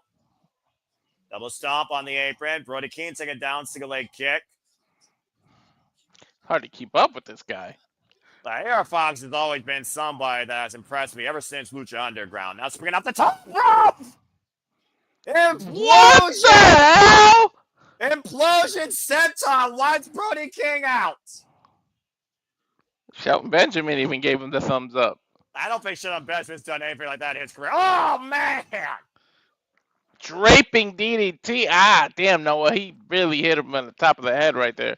And spiked him on the apron. Meanwhile, Brody King might be looking to fly again. Big man can fly. Tope Suicida wiping AR Fox and Bowens out on the outside. Oh, and they're having a steel chair. And Brody. To your point, it's legal. Yep, Brody can fly without an airplane. Look at that. And they're trying to steal like a thief in the night named Batman to go to full commercial break. Fuck television, that scumbag. I'll say we're maybe brought to you by Superman, but you might as well call MJF the anti-Batman. Man, why? Damn, why didn't they go side by? Oh, because it's not TBS. It's Max. And man, that's the one flaw about Max, I will say. Despite the 4K and the Dolby sound, they do not have restaurant quality picture-in-picture. And to think, for a point, we didn't care about picture-in-picture. But since you use a Max, sometimes you kind of miss it, but still you kind of know the concept. It's not going to end during commercial break. In the history of AEW, only one match has ended during picture-in-picture. And it was a squash with Orange Cassidy getting the win over a local jobber. Yep. The next commercial break, we're gonna go to a trailer if it's not in the middle of a match. I agree. And of course, we know we got still heroes versus villains and trios and tag team match before we get to Kazuchika Okada versus Kenny Omega. And I do wonder if John Moxley is going to have any further responses towards the Heyman or the Ops regarding what happened earlier tonight to Marina Shafir. Let's just bring people up to speed in case they don't know why we're almost an hour in. For those that don't know, Heyman Page opened up with another scathing promo challenging John Moxley for the AEW World Championship for all or nothing possibilities, Texas Death Match. It took a lot of convincing, but after he literally called out Claudio Castagnoli and basically John Moxley for what it's worth, we got a yes. And then he decked Marina Shafir with a buckshot layer to prove to John Moxley, I don't have what it takes. I'm not willing to do what it takes. Oh, here's what I'm willing to do it takes. I'm willing to drop a bitch. And that's what he did. Marina Shafir, I swear, she'll take a bullet for John Moxley if it takes is great. He buckshot her into oblivion. Right? To the point that Claudio had to freaking seize the scraps. I still can't. Shafir, though, mad respect. For anyone that talks about Shafir, man, get out of here, all right? That's one tough woman. That is and you know that, of course, you watch her in Bloodsport. And stay tuned, folks, as Walter Cruz and James Hebert will be covering Bloodsport and so much more coming up. Of course, Walter Cruz is our combat sports aficionado and also our guy with the tech neat, to say the least. Mr. Reliable, always appreciate you. And of course, we also saw Mina Shirakawa take Moné nearly to the limit, but it was Moné with the small package, not the biggest package, to retain the TBS championship and then deck the champion from behind. Man, Mina came within a fraction of a second of winning that title. You got to give Mercedes credit for kicking out of that. Blamish driver. Again, you can tell what you want about the character, but when it comes to the bell-to-bell competitor, Moné backs up what she calls herself, but I'm not sure backing up for MJF and Brody King's the smartest idea. Well, MJF might be a little too overconfident right now, Noah. This might be the last man. Oh, MJF wanted to be in the ring with. And let's just put it out there. All these men are still bound to be possibly in that Casino Gauntlet. This is just for the number 2 spot, because in the Casino Gauntlet, you want to be out there earlier rather than later because you got a better chance to get a decision. First pinfall submission in that match guarantees that person an AEW championship match. Oh, wow, man. MJF landed on his feet. And both those feet landed on Brody King. MJF double dip AR Fox and Anthony Bowens. AR Fox and Bowens working together against MJF and Brody. King awards them both out with a lariat. All 4 men down. You might have to put your differences aside and work with MJF just to take Brody King down. Well, at this point, though, MJF's got the insurance policy. I mean, yeah, Brody King's got violence, but MJF still has the Hurt Syndicate at ringside. Yep. And still, Mystico's luring around somewhere over there in the history of what happened in Mexico. Don't be let's not surprised. forget Kevin Knight also and Spiel might not be too far behind after what happened to them. Mhm. Blockbuster DDT chain reaction by Bowens there, wiping out Brody King MJF. I guess an inverted double team. And sometimes, you just use your opponent to the best of your ability. Kick of the shin. AR Fox, Kabadigami. And now Bowens. Oh! Oh! Twisting DDT, the cover, kick at 2.5. Damn, dude, AR Fox has been dropped on his head like 4 times in this match already. Well, AR Fox has been known to defy limits if you've watched his career like I have against the likes of Swerve Strickland. Lucky he has an afro that's softened the blow a little. Irish whip, AR Fox on the ropes. Bowens, the sidestep, sent to the outside. Now MJF taking out the knee by AR Fox. Good trip up. Now AR Fox falling up, wiping out Bowens and MJF. Nice 2-for-1 there. Oh, the leg sweep by AR Fox. The slingshot, headlock, roll through, hook him up. Corkscrew brainbuster. Covered by AR Fox. Kick out at 2 by MJF. I don't even think unorthodox is a fitting word for AR Fox. This dude does some shit. Yeah, it's called innovative at this point, right? Mm-hmm. And Brody came back up to his feet, though. Uh-oh. Wash off! Ow. Down goes Bowens. Somebody check on Bowens' ribs, please. Yeah, especially that boss man level slam. Cannonball in the corner to Bowens. And Brody came back to go Bowen. Oh, trifecta. Yeah, might go for the strike. He's looking for the turkey here. And MJF right now is the last pin to be crushed. Let's go. And here comes Brody King. MJF gets out of the way. Lucky. It's always that one damn pin. MJF right now driving his knee through Bowens and driving his knee for AR Fox. Rising knee strike. Singling out AR Fox, the average whip. Hard arm drag into Bowens. Ducks underneath Brody King. There's the roll up on Brody King, the cover. Brody gets out at 2. He had a handful of tights and he still kicked out. MJF definitely pulled his tights. Again, though, outside the referee's vision, MJF right now trying to be as flexible as possible with the fact that there is no disqualification in this match. You ain't cheating, you ain't trying. There ain't no cheating in the Fatal 4-Way. Everything's legal. Including that steel chair. Oh! The old Big Show spot. Hello! We might get, and I think Brody King got the pin stabbed to the corner. I think we might get that turkey. 3-for-1 special with the cannonball. Now dragging MJF towards center. Here's the counter kick out 2.5.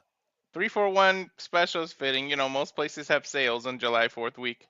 I'm about to say, fireworks galore already going on tonight here. Oh, the cutter.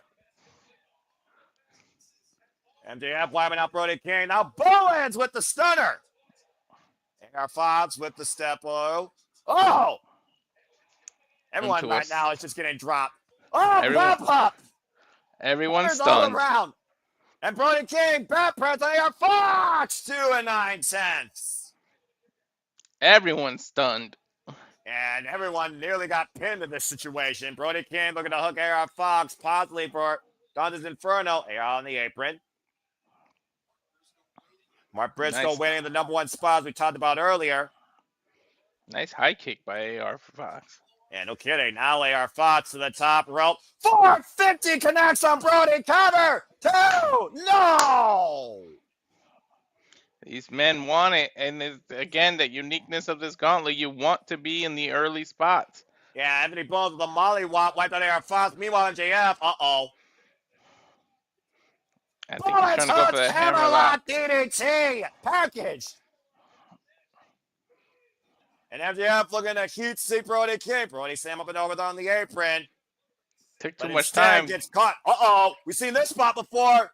Mm-hmm. The headman's news to MJF by Brody King. If he didn't take the time to say Brody sucks before that move, he might have hit it. Yeah, exactly. Again, MJF's own freaking hubris. Oh, man. Brody dropped from the ropes with the DDT. Now Bowens and AR Fox is legal. And their rival by Bowens to AR Fox. Come on, pin him. Right here. About to say, Bowens is fired up, and to your point, did not go for decision. AR Fox immediately going to the apron. Grizzly Madden done by Brody King now, as MJF is out of the picture for the time being. And now Bowens, hot dog Gonzo bomb! It's over. Brody, cover! No, AR Fox breaks it up. Yeah, if AR Fox crossface. No, that's all the earth. The armbar's in, and that's it. That's it. MJF stole it. MJF wins. He fair and square though. He stole his fair and square. Just like that, trapping the arm of AR Fox for the Soul of the Earth Fujiwara armbar. MJF is the number 2 entrant in the men's casino gauntlet match. If he hits that in the early going during the casino gauntlet, he wins that title shot before the gauntlet even can get a third person. Well, MJF is no straight to the gauntlets. Let's not forget, he was part of the very first ever casino gauntlet match at Double or Nothing 2019. And he was in the final 2, only to lose to him and Adam Page. The critical number 2 position, though, to your point, for the Hurt Syndicate's newest member. Uh-oh, wait a minute. Well, speaking of the numbers, here goes number 1, Mark Briscoe. Mark Briscoe has had some unique words, including about MJF's, I'm not even going to read that shirt. MJF has a tiny kosher pickle. Mark Briscoe is my favorite wrestler. Congratulating him. Texas.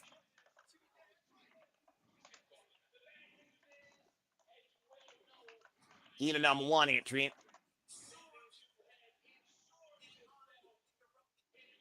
And uninterrupted ass whooping for at least 3 moments in time. That's true.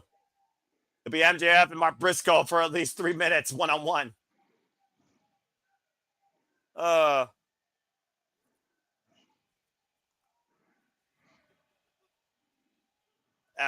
Yep, the kosher pickle chants are raining out. I mean, MJF is eating a fair share of pickles, so I mean, you know, that's almost kind of suiting, you know? I guess.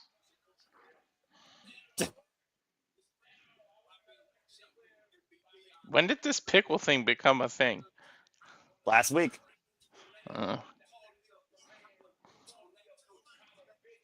Yeah, I talking to MJF, called him blue collar bitch on national TV last week. Let's not forget MJF's history, though. It might not have been a gauntlet, but he's won a casino ladder match as a Joker before. Gotta say, he wears blue collar badge and honor, but calling him a bitch, that's just waiting to get MJF a beatdown he's got coming. Oh, he's 2 steps ahead of you. Next week on Dynamite.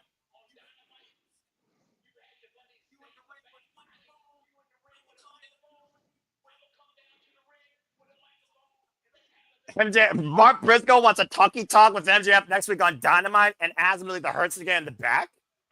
He wants a promo battle? I'm for it. Let's freaking go. These two got some great chemistry. They want a promo battle. Hey, sometimes a promo battle is actually worthwhile when it's the right 2 people that know how to do it. Well, we know these 2 know how to do it. You're damn right we do. We'll see if MJF's kosher pickle is as big as his larynx. Let's see if he proves he has big cojones instead of a tiny pickle and accepts the challenge. Yeah, maybe he'll actually mature that to a cucumber. Who knows? Anyway, American Casino Gauntlet match next week, Saturday. And wait a minute. Well, I don't think business is done yet for the Hurt Syndicate. I did talk about Death Speed earlier. Kevin Nash beat on Mike Bailey, who fought out the AEW Tag Team Championships last week and got decked through a table. Oh, man.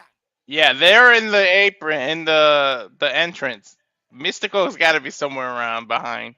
Yeah, right now, Jet Speed is literally outpacing the Hurt Syndicate, wiping out Shelton Benjamin, Bobby Lashley on the outside. Oh, my. And look at the bandage rib cages, though, of Speedball Mike Bailey and Kevin Knight.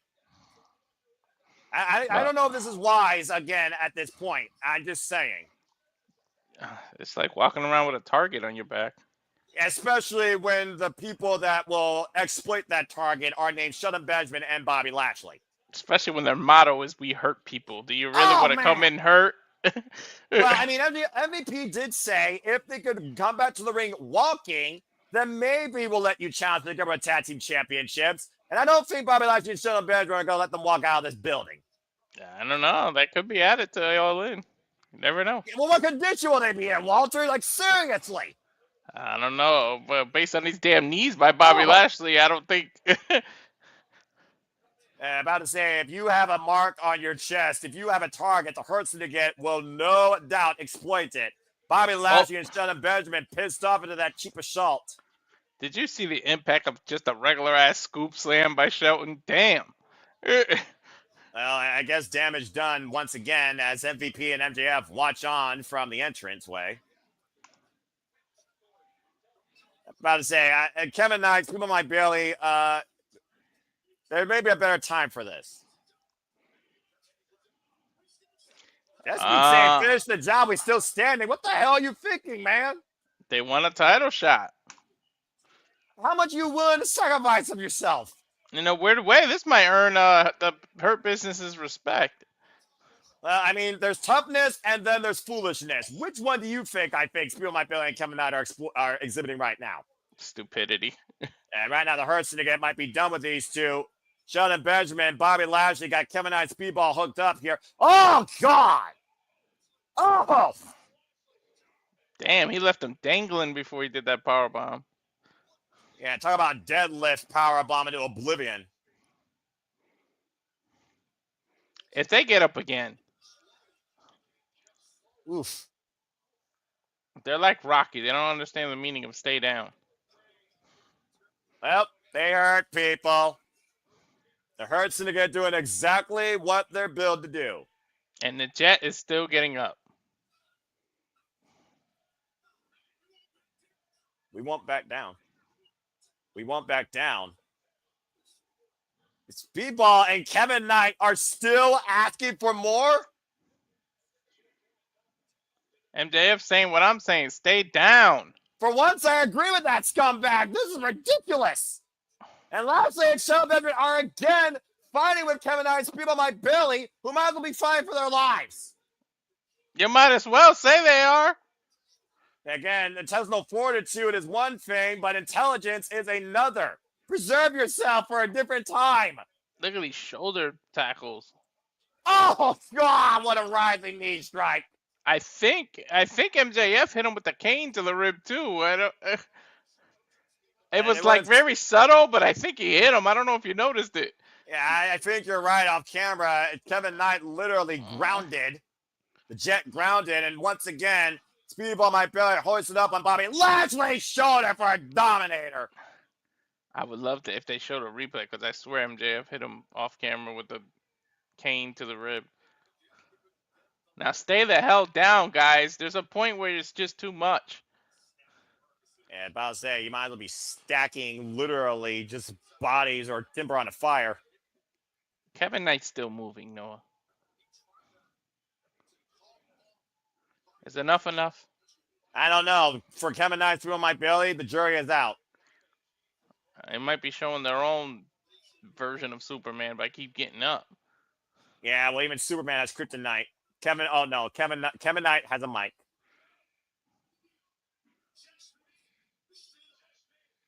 What the fuck is wrong with you, man? When is enough, Noah? You know how to hurt people.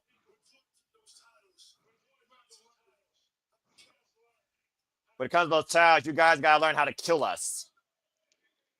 Look, even it's to the point that even MVP's backing them up like enough is enough. This might get added to the pre-show.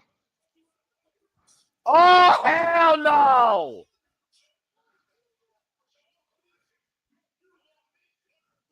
Kevin Knight just said your mama must have really taught you how to be line antenna because you hit like a bitch because I want you one-on-one now on Collision 100. Did he just challenge Shelton Benjamin to a singles match? Yes, he did on Collision 100. Is the indication if they win, they get a title match? If he wins How the about they single match? survive? All right, seriously. Still to come though, as heroes and villains collide. When we come back, we'll be getting trios action as we go to another commercial break. Fight Television. Kevin Knight, you're either the bravest individual or the stupidest individual I've ever seen in a wrestling ring, and that's saying something. Well, let's go. Let's go to our own little commercial. Oh yeah, for those that don't know, we got a full commercial. If you think we bring the energy, the hype, the excitement, the delight, and the insight on Dynamite, get a load of this. And now for a taste of things to come.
Attention, Brittany Brooks here. This is your NWA Women's World Television Champion. This is the TNA Knockouts World Champion, Masha Slamovich. Subscribe to Rage of Wrestling on YouTube. Póngase verde. You better subscribe right now ahora to Rage of Wrestling. Subscribe to Rage of Wrestling on YouTube. Everybody, make sure you subscribe to Rage of Wrestling on YouTube and get them to 200 subscribers. Let's go! Hey there. And if you haven't figured it out by now, on sign up, subscribe. We truly encompass, embrace, celebrate, react, cover, and look into all the wrestling. Welcome back here once again to our coverage of AEW Dynamite 300, where heroes and villains will collide tonight in sponsorship of Superman. And so much more as we visit a Wrestle Kingdom main event still to come. Hope you're all enjoying the reactions, the conversation. If you haven't already, subscribe and please follow along with us. Stay tuned with us as we go all in next week as we got a stretch limousine pulling up to the building. Since when is JBL in AEW? About the horns, but hey, at least not Jordan's on the hood, but I think we all know who's inside that vehicle. That is, of course, Matthew and Nicholas Jackson. It's the hometown boys. Sorry, JJ. I know when they come on screen. Well, I guess you could say when it comes to him, they leave him no choice. As right now, the Young Bucks, of course, are competing not just from episode 1, not just from episode 100, not just from episode 200, but now are competing on episode 300. Time for some trios action. Are we really on their match already? Sheesh. Well, considering that a person that is going to face them and possibly expunge them of their EVP positions next week at All In was suspended, they probably want to make sure they have an easy, short, early night ahead of All In Texas. I guess. And let's not forget, Walter, to my point, next week at All In, it will be Swerve Strickland and Will Ospreay challenging the Young Bucks in tag team as the former only 3-time AEW tag team champions, where if Swerve and Ospreay win, the Young Bucks are no longer EVPs of All Elite Wrestling. Lord, I've been begging for that day. Can that please happen? Please, please. Oh, I'm sorry. Am I showing bias? I mean, it's not the first time I've heard of a revolution as we are about to celebrate America's independence. We celebrate AEW Dynamite 300 episode tonight. So I don't think it's too far-fetched, but you might as well be in Bizarro World as the Young Bucks right now get a rousing ovation from the hometown faithful. Of course, these guys have been following along all the time since PWG, lest you forget. You missed it before they came on. I know it's physically impossible because the way time works with the 60 seconds, but if they, because of the father gimmick, end this match in 17 minutes and 76 seconds, I will fucking lose it. It would be hilarious. I guarantee you, someone on Wikipedia is going to make it that time on purpose because you said that. Numbers. Here comes the former Neverweight champion, the Alpha, Kazuchika Takeshita. And of course, Kota Takeshita has already called out the Ring of Honor World Champion Bandito and will challenge for that title next week, Friday, at Supercard of Honor. He also will compete in this year's G1 Climax in New Japan Pro Wrestling shortly after we go all in. And speaking of tag team legacies, tag team wrestling, talk about PWG, talk about ROH, you better put Kyle O'Reilly and Roderick Strong in that conversation. The Paragon. Of course, I've seen Kyle O'Reilly when he was formerly the Ring of Honor World Champion. Speaking of Ring of Honor World Champion, here comes the most wanted man with that very title, Bandito.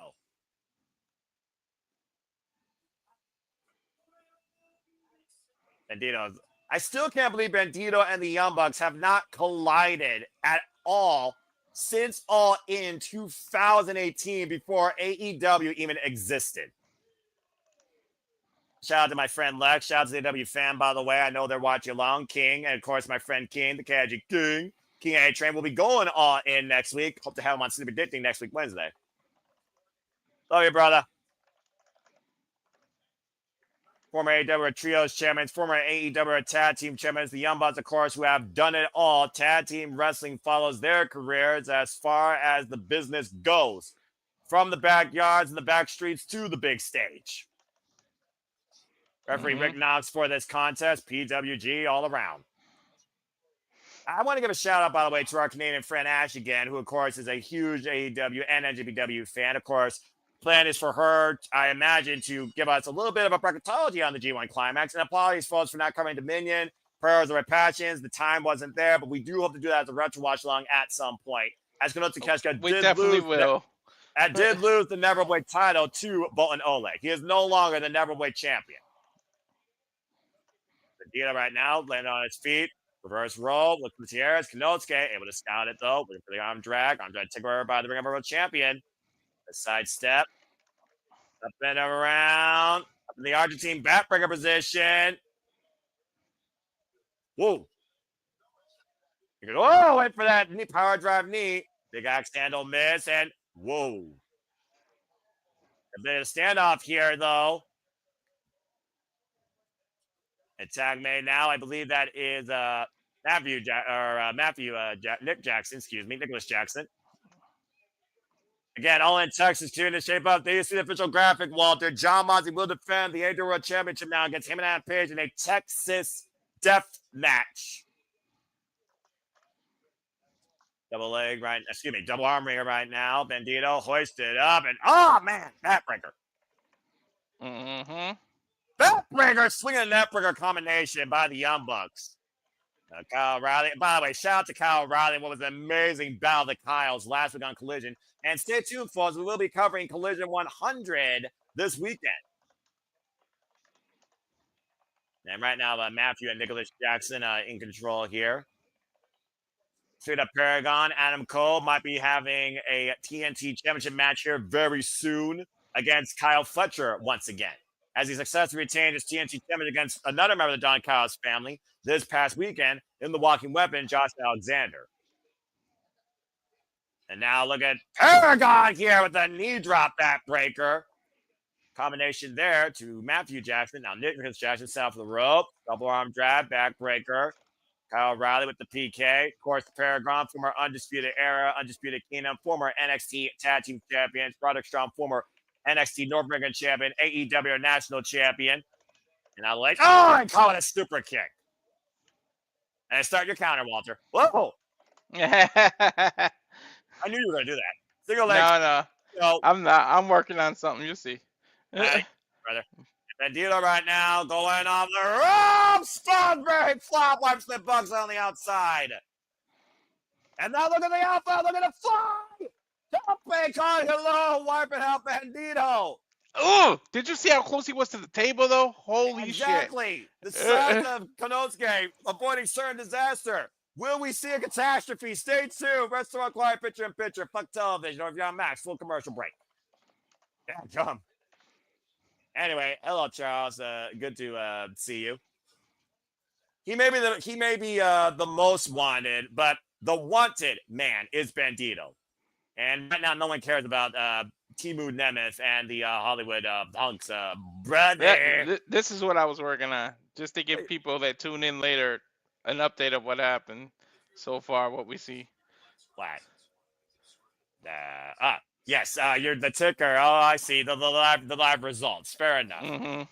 Again, I just hope everyone's just having fun with our coverage and enjoying the discussion. As of course, we continue bringing people all in to, of course, All In. I cannot wait for this fucking pay-per-view. Yes, I bought it. And again, folks, you can purchase the pay-per-view yourself. Your pay-per-view provider, international, probably in Select Damn Busters or Amazon Prime. So again, support wrestling if you can and enjoy the show with us as well. I have no idea who I'm covering it with, but at this point, I don't care. It could be special guests in every match. I'm watching that show, damn it. It's the only show that matters to me. We have a lot of cast at the same time that day. Yeah, well, I know where my focus is at because as far as I'm concerned, it's AEW's biggest proving ground to date. They're going all in for the first time here in America. And according to what I've heard, it's going to be one of those things, though. What? I don't know if I mentioned it to you now. But hey, why am I always the hardest working man here, it seems sometimes. What's Saturday? The Collision 100? No, that's Thursday. No, I know what he means on Saturday. Nah. All right, I got you.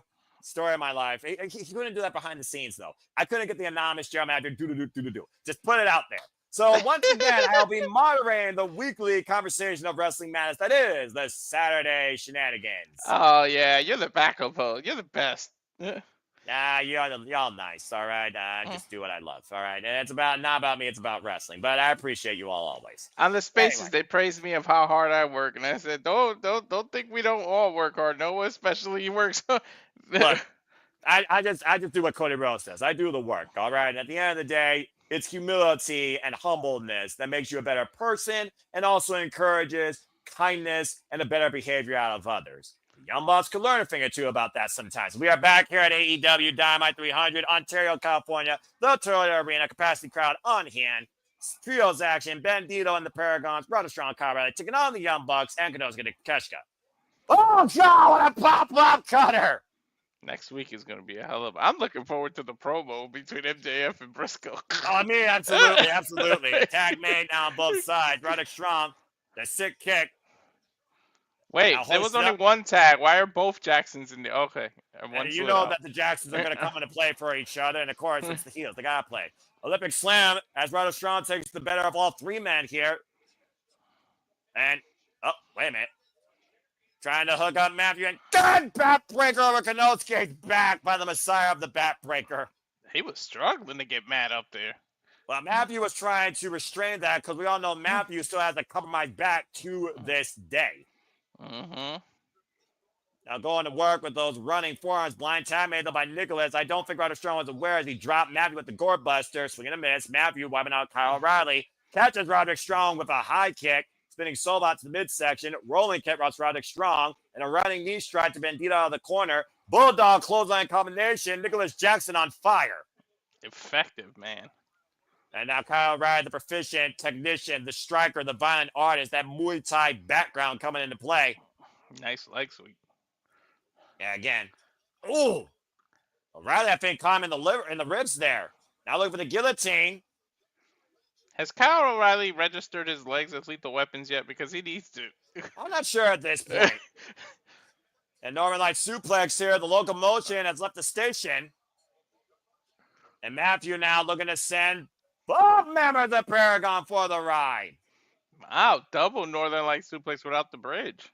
It's amazing how much he's able to pull that off, despite, again, the damage that he still deals with to this day in his back. While Bandito, one-hand overhead military press by the Ring of Honor World Champion. Now, Konosuke, though, German suplex.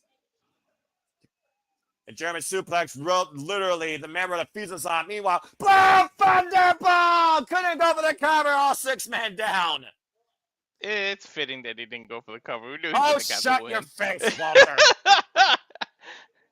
And All Bandito's 6 men are out down of it, right though. now. Yeah, I'm about to say a hell of a sequence there. PWG represents anyone's ball game here. Bandito driven down hard, but that blue thunder bomb caught by Konosuke running in. This might be a case of whoever gets to their feet first.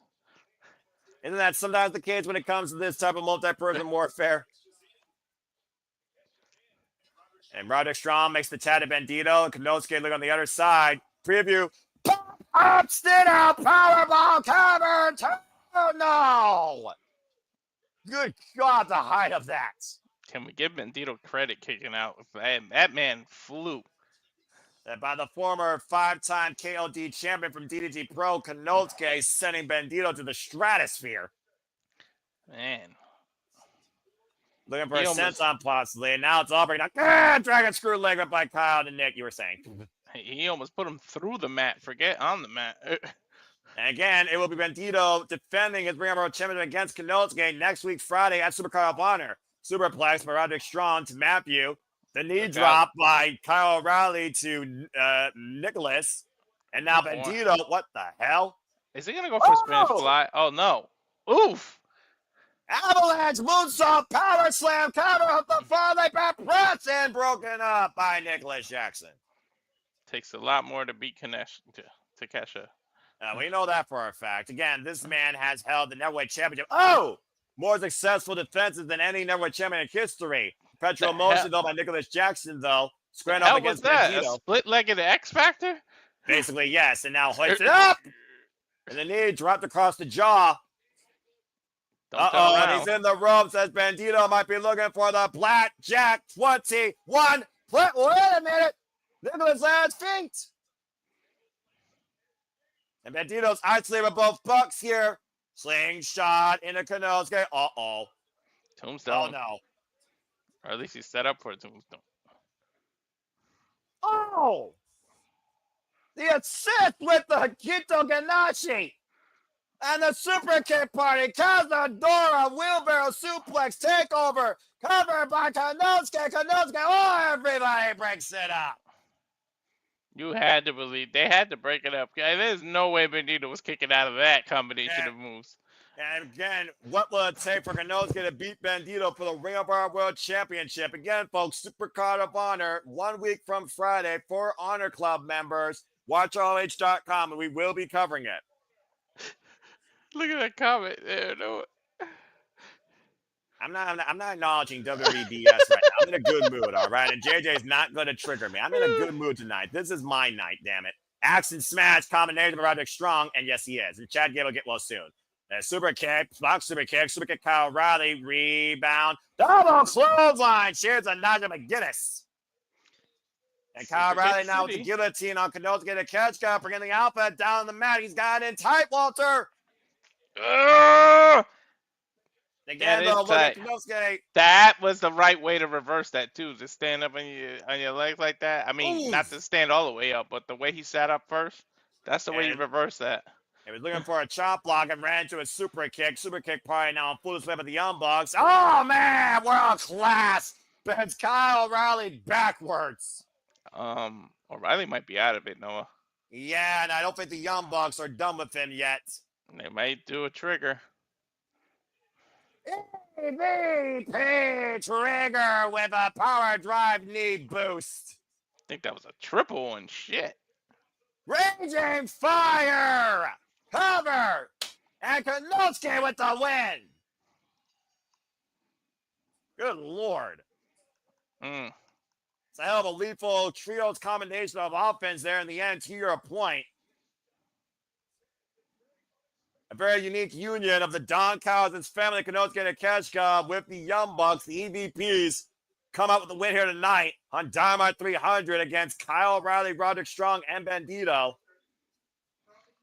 Of course, we know that. Wait a minute!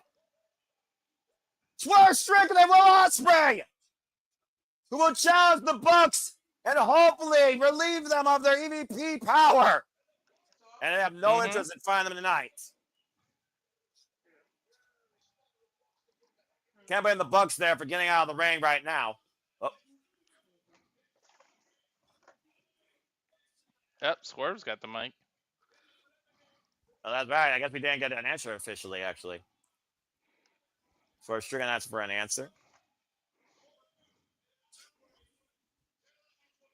Swerve and Ospreay challenger match all in Texas.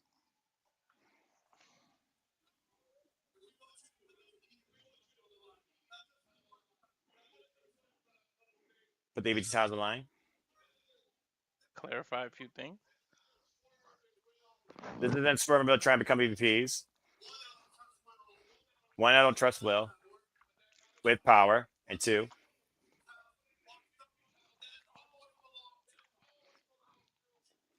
with the EVT titles and someone that belongs to, that is you people, the fans.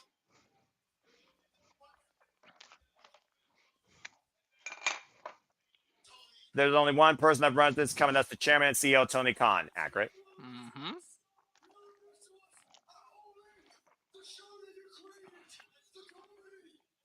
You think they will actually accept this challenge? Well, I mean, it's the show that they created, the company that they created. Ospreay calling their hubris.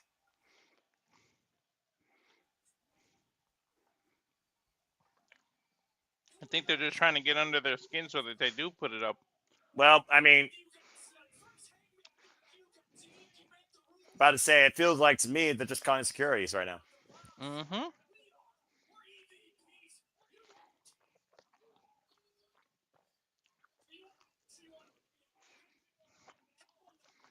And he says, hell no. Because what did they get out of it? If you think about it, they got a point, though. What do they get out of it? I suppose. Swerve and Will might have to put their careers on the line or something. To your point, Ospreay got something. What has he got? Ospreay right now talking with Swerve. What do you say? You trust me? If you guys accept this match and you beat us at All In, then me and Swerve can't challenge for the world title for 1 year. Wow. Damn. 1 year.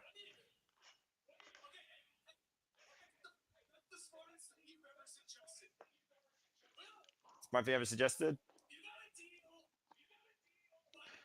He says you got a deal.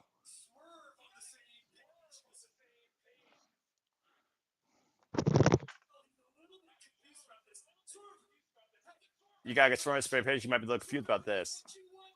Swerve's what you want to? You got a deal. If this is what he wants, I mean, it's a hell of a risk. How bad do you want to make sure the Young Bucks would have EVPs in their name? How confident are you all in your own abilities? How confident are two individuals versus a tag team? Wow, Swerve said you got a deal. Well, the founding fathers have officially put pen to virtual paper and have put their EVP status on the line against Swerve Strickland and Ospreay. But if Swerve and Ospreay lose, they can't challenge for the world title for 1 year. A year will pass by quick, but yeah, that's a lot. That's a big circumstance. And no kidding. Circumstances all aside ahead of All In coming ahead tonight. Coming up next, more Heroes vs. Villains. We'll have tag team action. We will return to AEW Dynamite 300. We got another commercial break. Fuck television. Well, first off, tremendous trios match there. Again, Konosuke, can he win another world championship? Can he become the Ring of Honor world champion? I've seen many a times at Global Wars. I've seen many of people outside Ring of Honor win the Ring of Honor world title over the years, so it's not a possibility. What do you think of that breaking news? Well, I mean, at the end of the day, Walter, you kind of make a point. What's the point of one side putting something on the line in a match if the other side isn't willing to put something of equal or greater value on the line? So basically, I'd say that Swerve and Ospreay called the Young Bucks trump card. Young Bucks no longer EVPs, or Swerve and Ospreay can no longer get in the AEW Championship picture for a 1 calendar year. Like I said, calendar year will pass by quick, though. I don't know if that's as big as giving up EVP. I mean, depending on what you got to consider, though, how much have Swerve and Ospreay worked to be in the world title picture, in the conversation. So, again, I think it goes a long way. But can they actually, I hate to say this, I know they can coexist, but can they coexist strong enough versus the Young Bucks who, wrote a book on tag team wrestling? Literally. I guess. Well, do or die. So many situations on the line. Heyman's Last Stand, Texas Deathmatch, Swerve and Ospreay, AEW Championship aspirations on the line against the Young Bucks. Good Lord. Well, that being said, good to see Sandy and Darren G also in the chat, and Charles, and of course Nicholas Ferrante. Again, happy Canada Day, by the way, to Nicholas and Ash for yesterday, and Kenny Omega for that matter. Whether or not Kenny Omega will be in a condition to show up tonight on Dynamite 300, let alone All In, that remains to be seen. And of course, still to come tonight, we have, of course, Kazuchika Okada versus Kota Ibushi, as we have now hit the 90-minute mark, believe it or not, folks. Good Lord. How fast does that come up? Man, tonight's flowing. Well, again, we could say a lot of things about the history of AEW, but they've really gotten their shit together this year, both on Dynamite and Collision. I still argue that Double or Nothing was the most complete show of the year. And speaking of Collision, we will be celebrating 100 episodes of Collision this Saturday, including but not limited to FTR taking on the Outrunners, and Christian Cage and Nick Wayne continuing their campaign to become the first ever father and son tag team champions. Is that match going to be on Collision to the EVP or at all? The EVPs versus Ospreay and Swerve, that's got to be All In, bro. Again, that's got to be All In. Okay. Yeah, I mean, All In, all the stakes on the line, all or nothing. And of course, this whole night is based on heroes and villains colliding. Speaking of heroes, there we see Kenny Omega with the AEW National Championship. With the actor that plays Superman. And then, of course, the actor that plays the villain with MJF. How fitting. And again, folks, stay tuned. You can go check out the newest Superman movie coming to theaters real soon, July 11th. July 11th. I got to see that. I'm a DC person. Oh, you are? Oh, yeah. Well, as Superman elevates to higher heights, let's elevate this shit with tag team action with Will Ospreay and Swerve Strickland. Already in the ring with Aubrey Edwards. Again, Swerve Strickland, you gotta wonder what Swerve's thinking about that, though. As Lucas Swerve's enraged by that decision, honestly. I don't think that Swerve and Ospreay have been talking about this for a long time. Sorry for the pun, but after that Swerve, how are these two going to get along? Because that was a Swerve coming. well, they better get along. They got the beats more than the... Well, I was going to say they got Los Frescos Monopolies coming at them, but before the bell rings, here they come attacking. Ring it off, ring. Can't even freaking speak. They got to regroup now. They got to focus the task at hand. They can't avoid anything less than 100%. I don't even think I heard the bell. And the bell did ring. I will assure you that. Double boots now by Ospreay and Swerve to the listicle. Good grief. And right now, Swerve and Ospreay up and over. Stereo plunges on opposite sides.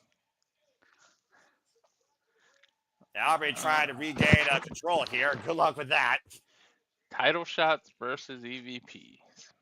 And careers versus title legacies, if we're being honest here, with John Moxley and Heyman and Page. Who knows what else is going to develop towards All In? Will Jet Speed actually try and be able to hurt the Hurt Syndicate for the Ever Tag Team Championships? Who else will be involved in the Men's Casino Women Gauntlet matches? And who will become the first ever AEW Unified Champion? That and so much more to come ahead at All In. This Beast Mortal gets stuck, man. Oh, combination in the corner to Will Ospreay. And Beast Mortal taking over with the T. Harris as we're trying to regroup here, folks. Come on, Mr. Moné. And right now, you really had to bring that up, didn't you? Leave it to a CEO to date a lawyer. Right. The side step. And right now, Swerve.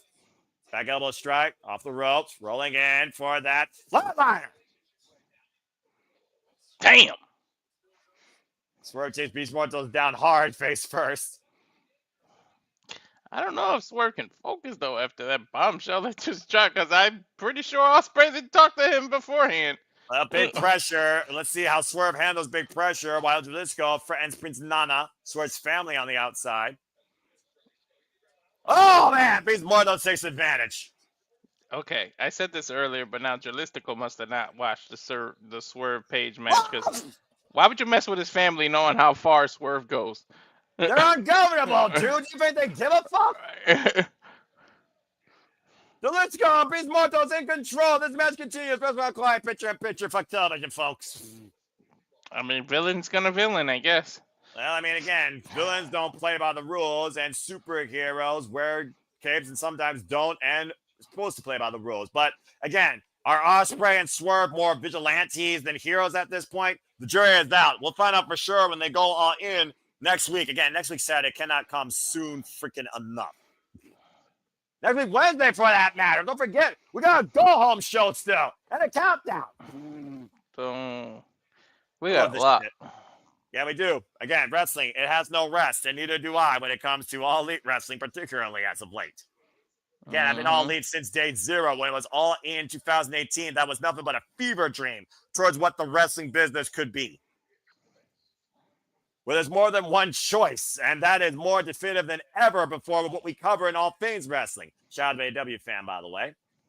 As we got another commercial break here. It is one of those things, though, to the point about ungovernable. I still find it crazy that those ingobernables de Japón are now done. But again, their ungovernable nature is whatever will bind them. Again, tranquilo. Speaking of LIJ, Ungovernable, New Japan, and CMLL in Mexico, stay tuned, folks. I'm sure the Forbidden Door will include that and so much more. We'll be covering that next month, of course. That'll be the next AEW pay-per-view after we go all in. Oof. I just got a moment to breathe. The beauty of Max, get a full commercial break. It just top is what happened here. I mean, again, you get a chance to let it all out. Yeah, right. Well, I mean, Walter, to your point, how strong does a common goal drive two men? And how long have people been trying to get the Young Bucks out of power? Since its inception, since 2019. I'll tell you that, but yeah, well, for you maybe, for others, the jury is out. So I mean, again. You got about this. But just think about the benefits to be able to get away from that and then just let Tony Khan run his own company. Not EVPs booking themselves, not EVPs while still being active, giving themselves title shot after title shot. So, I mean, sometimes the mission is strong enough to combine two people because Swerve and Will have got to go face each other eventually. But for now, when missions align, you have to work together. Well, it's not the first time we've seen superheroes and anti-heroes work together as well, whether it's Wolverine or Deadpool or Batman and Superman. So, again, you're not too far off. As we got a commercial break, let me go ahead and level with you guys. Are you feeling good where you are in life? Are you enjoying wrestling? Are you enjoying our coverage? Take a moment to breathe and think about everything you've heard here. If this is your first time taking this in, think about what professional wrestling truly can be and what it encompasses. The only reason I do is because Max gives me a moment to breathe with this droplet screen. And I am not Bob Ross. I don't know how to paint, but I can illustrate you a picture. As we are back on AEW Dynamite 300 tonight with this tag team collision. First, Stricken Bull Ospreay, Beast Mortals, and El Jalisco. Aubrey Edwards, the official. Shout out to Aubrey Edwards, by the way. Collision? That's Saturday. No, I'm kidding. I'd say, well, hey, we're colliding tonight on Dynamite. And speaking of which, it's official. There it is, Walter. Young Bucks will put their EVP status quo on the line against Swerve Stricken Bull Ospreay. Where Swerve and Ospreay lose, they are out of the World Championship picture for 1 calendar year. And time made to Ospreay now. Nice hook kick by Swerve before that tag. Yeah, right. And Ospreay right now lining up the Beast Mortals, who I believe is legal for the other side off the ropes. I don't know. We were on full commercial, so I don't know what tags happened or what. A handspring overhead Pele. You just saw that happen. How about that? Uh-huh. Well, we always see Will doing some credible maneuvers. Including the Sasuke special. How? Tremendous agility by the aerial assassin, the former IWGP Junior Heavyweight and World Heavyweight Champion. And gives a fan a moment he won't forget there. Well, AEW, it's all about the fans, and wrestling is all about the fans. Which is why they want Young Bucks to lose the EVP, so it can be all about the fans again. And a kick out at 2 off the phenomenal forearm by Ospreay with the lateral press. If they keep their EVP power, it'll be all about power and money for the Young Bucks. If they lose it, it'll be back in the hands of the fans. And it'd be a whole different AEW, honestly. Talk about restore the feeling, restore literally the right authority. And right now, Beast Mortal's the Let's double stop backstabber. Nice double team there. Cover 2 and Swerve breaks it up. He used Beast Mortal as a rolling pin. I mean, hey, whatever works, right? Hell yeah. Step, swerve, up and around, Delistico. Oh! Countered Swerve in the Tornado DDT. Damn, he was planted too. Oh, man, Canadian Destroyer. It's Mortals with the gore. Damn.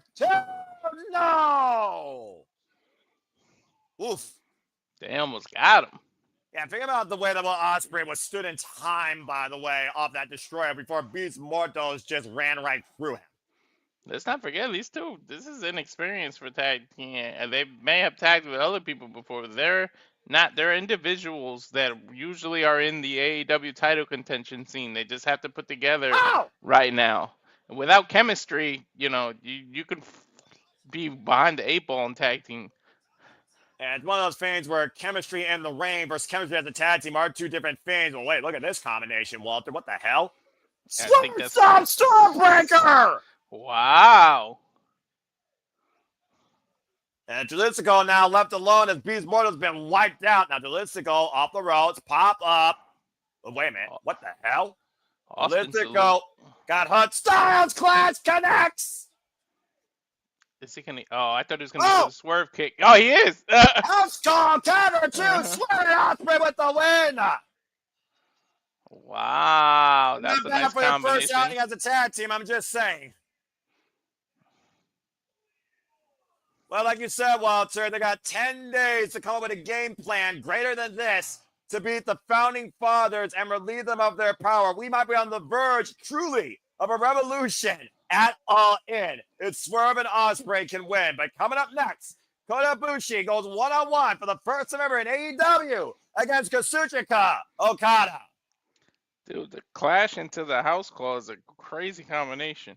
Yeah, that was actually very unique right there. And the picture-perfect stomp off Ospreay's shoulder with the added momentum drop down in the Stormbreaker. Talk about collapsing a man's chest and disorientating them in the process. I've got another full commercial break. Fuck television. Get ready for our main event. You can take that down. Still, though, again, it's not a matter of can they coexist. It's can they coexist strong enough against literally, let's call it what it is, one of the most proficient accolade tag teams of all time. That's the problem. Yeah, well, are Swerve and Ospreay the solution? I don't know. We'll see. I mean, you can't put the years of experience that. First of all, they're brothers. Second of all, they're a tag team that's been always a tag team. You can't take that lightly. No. And speaking of course, a problem, the jury is out whether Major Fear will still be a problem after what happened earlier when Hangman Page decked her with a buckshot lariat. See if he gets that bullet. And then we found out that there's going to be a Texas death match at a All In. Well, you want to talk about defining the legacy of a championship and closing the book on a rival. You want to talk about going out a blaze of glory. You want to talk about a last stand. It doesn't get more definitive than All In Texas death match when it comes to John Moxley versus the Hangman for the AEW World Championship. Mm-hmm. I mean, again, for the longest time, Walter, we wrote the book on Texas death matches and Hangman and Page in the same sense. They defined that man's career until he lost his first one to Swerve Strickland at Full Gear. And not only did that loss catapult Swerve Strickland with a title picture, it made Swerve Strickland a main event player in AEW. It put a rocket on Swerve. And this might literally put Hangman and Page in a coffin. We'll see. And we'll see soon enough. Well, again, folks, we get ready for our main event here. Kazuchika Okada versus Kota Ibushi. I hope everyone's been enjoying our coverage again of AEW Dynamite 300. As we do have a moment, what have been some of your favorite moments, matches, debuts, celebrations, milestones, segments, promos in AEW history? We love to hear your thoughts, your comments. Let us know in the chat. We also, of course, would love to know if this is your first time tuning in to AEW Dynamite. Is your first time tuning in to Collision? Comment this Saturday or not before again. How long have you been following All Elite Wrestling? Have you followed any of the talent before All Elite Wrestling at this time? Who do you want to see be All Elite? What's been your, memories of AEW What is Dynamite? yours? No, particularly? no, we talked about this in the space earlier. So, what's your favorite AEW moment? Well, it's like I said on the No DQ review. I don't necessarily say this first. I don't do any quiet, don't do greatest, but I will say as a fan, no company besides AEW has made me more passionate to be re-inspired by this business again. As far as favorite moments and matches, dear God, Kenny Omega, Bryan Danielson, 30-minute time, the Hikaru Shida winning against Saraya, but also how much I love the New Japan crossover. And it's main event time on Dynamite. And I'll talk more about my favorite moments and matches later and promos. And again, MJF promo versus blank. Exactly. Anyway, speaking of moments, how about this being a moment? 2 weeks ago on Collision, why Don Callis was talking about how they took out Kenny Omega and has no friends left. The greatest friend in Kenny Omega's life came to fight on behalf of a fallen Golden Lover in the Golden Star, Kota Ibushi, who dropped Trent Beretta last week with a Kamagoye and is looking to take the Rainmaker down a peg. This is a rematch from Wrestle Kingdom 14 and beyond. The last time these two were in the ring together, Kota Ibushi lost to the referee stoppage. And we have not seen Kota Ibushi in an all-elite ring for well over, I think, pretty much a year, if not 2 years. Last time I saw Kota Ibushi in action, his ankles got shattered against the Genius of the Arc, Marufuji, and Pro Wrestling Noah. Man, But the battle, though, Walter, about to say, the battles between this man and Okada are things of legendary. These two, definition, strong style, New Japan Pro Wrestling. Of course, previously won the G1 Climax, as we, of course, talk about. Ash will cover here soon. Rainmaker!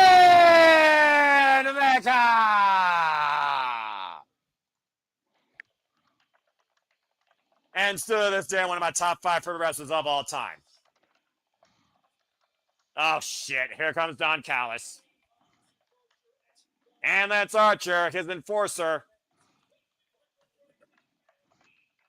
Kazuchika Okada will be going to his 60th match in some capacity tonight against Kota Ibushi, the AEW Continental Champion, who, of course, held this title since beating Eddie Kingston in Canada, has been the Continental Champion now for 470 days. Last year's Continental Classic winner, and will now look to become the first ever AEW Unified Champion by any means necessary against Kenny Omega next week at All In Texas.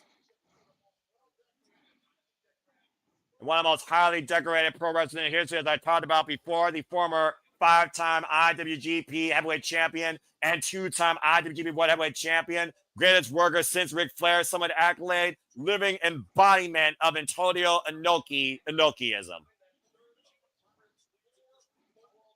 Bell rings! I gotta consider this, Walter, looking at these two in an all-elite ring, which right now, this is a moment in time I'm not going to forget. Here we go. Right? Thank you for that, so I can get you back in order. What do you think Kazuchika Okada is thinking right now, looking at Kota Ibushi standing across from him? Wow, what a moment. 1 and 2. He better not be looking past him and looking at Okada. Looking at Omega. You've got to focus on the person in front of you, not beyond. And Kota Ibushi took an alternative road, of course, to professional wrestling. He didn't go the traditional dojo route. He taught himself and has disciplined himself against any wrestling style he's been in the ring with. He's one of those wrestlers that's such a unique hybrid. He's so proficient in technique, but he's such also a lethal striker. I can tell you what he's really thinking. What? Beach. That might be accurate as well. Of course, the Golden Lovers, Kota Ibushi, Kenny Omega, defined back in DDT Pro. It's a relationship that goes beyond professional wrestling when it comes to those two men's mentalities. Back when Kota Ibushi, of course, combined the greatest and strongest titles in the lights of his gods, Shinsuke Nakamura and Hiroshi Tanahashi, why Kenny Omega wanted to change the world.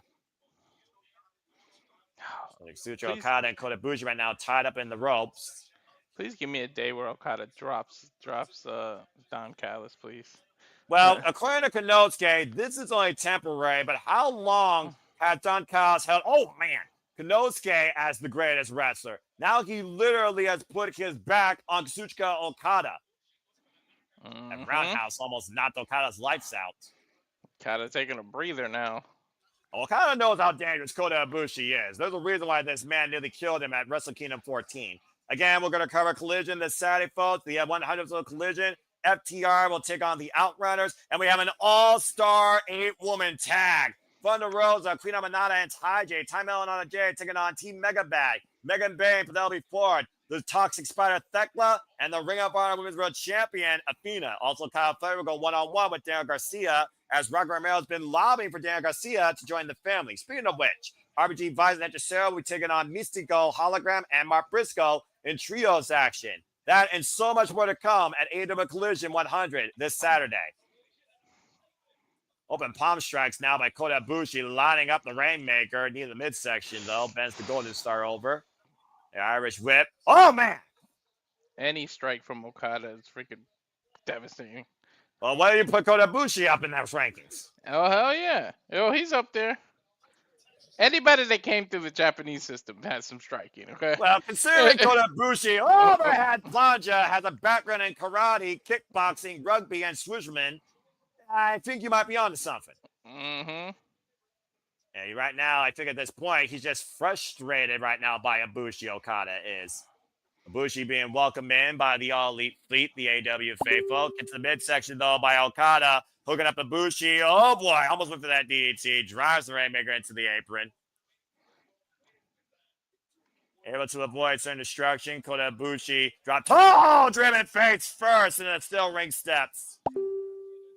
Well, Okada, once again, make it rain against Kota Ibushi here. Stay tuned, folks. This Merriman continues. Restaurant Quiet, picture-in-picture, fuck television.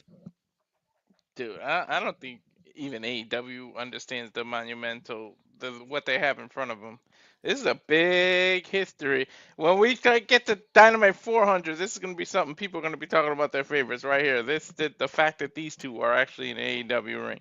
Well, considering I'm a connoisseur of all things wrestling, but will hold the Japanese wrestling landscape as the greatest pedigree, just above the UK and America, get better, but AEW, you're still awesome. I could definitely agree with you on that. So, I mean, again, you're not too far off in that statement. As I was saying earlier, Kota Ibushi, of course, trained by the likes of Hiroshi Tanahashi, of course, literally held that man as one of his biggest gods, inspirations, up there with Shinsuke Nakamura. You want to talk about match? Go watch Shinsuke Nakamura versus Kota Ibushi from Wrestle Kingdom over the freaking IWGP Intercontinental Championship. God, that match still holds up. Mm-hmm. Can you tell I'm a professional wrestling fan that loves Japanese pro wrestling?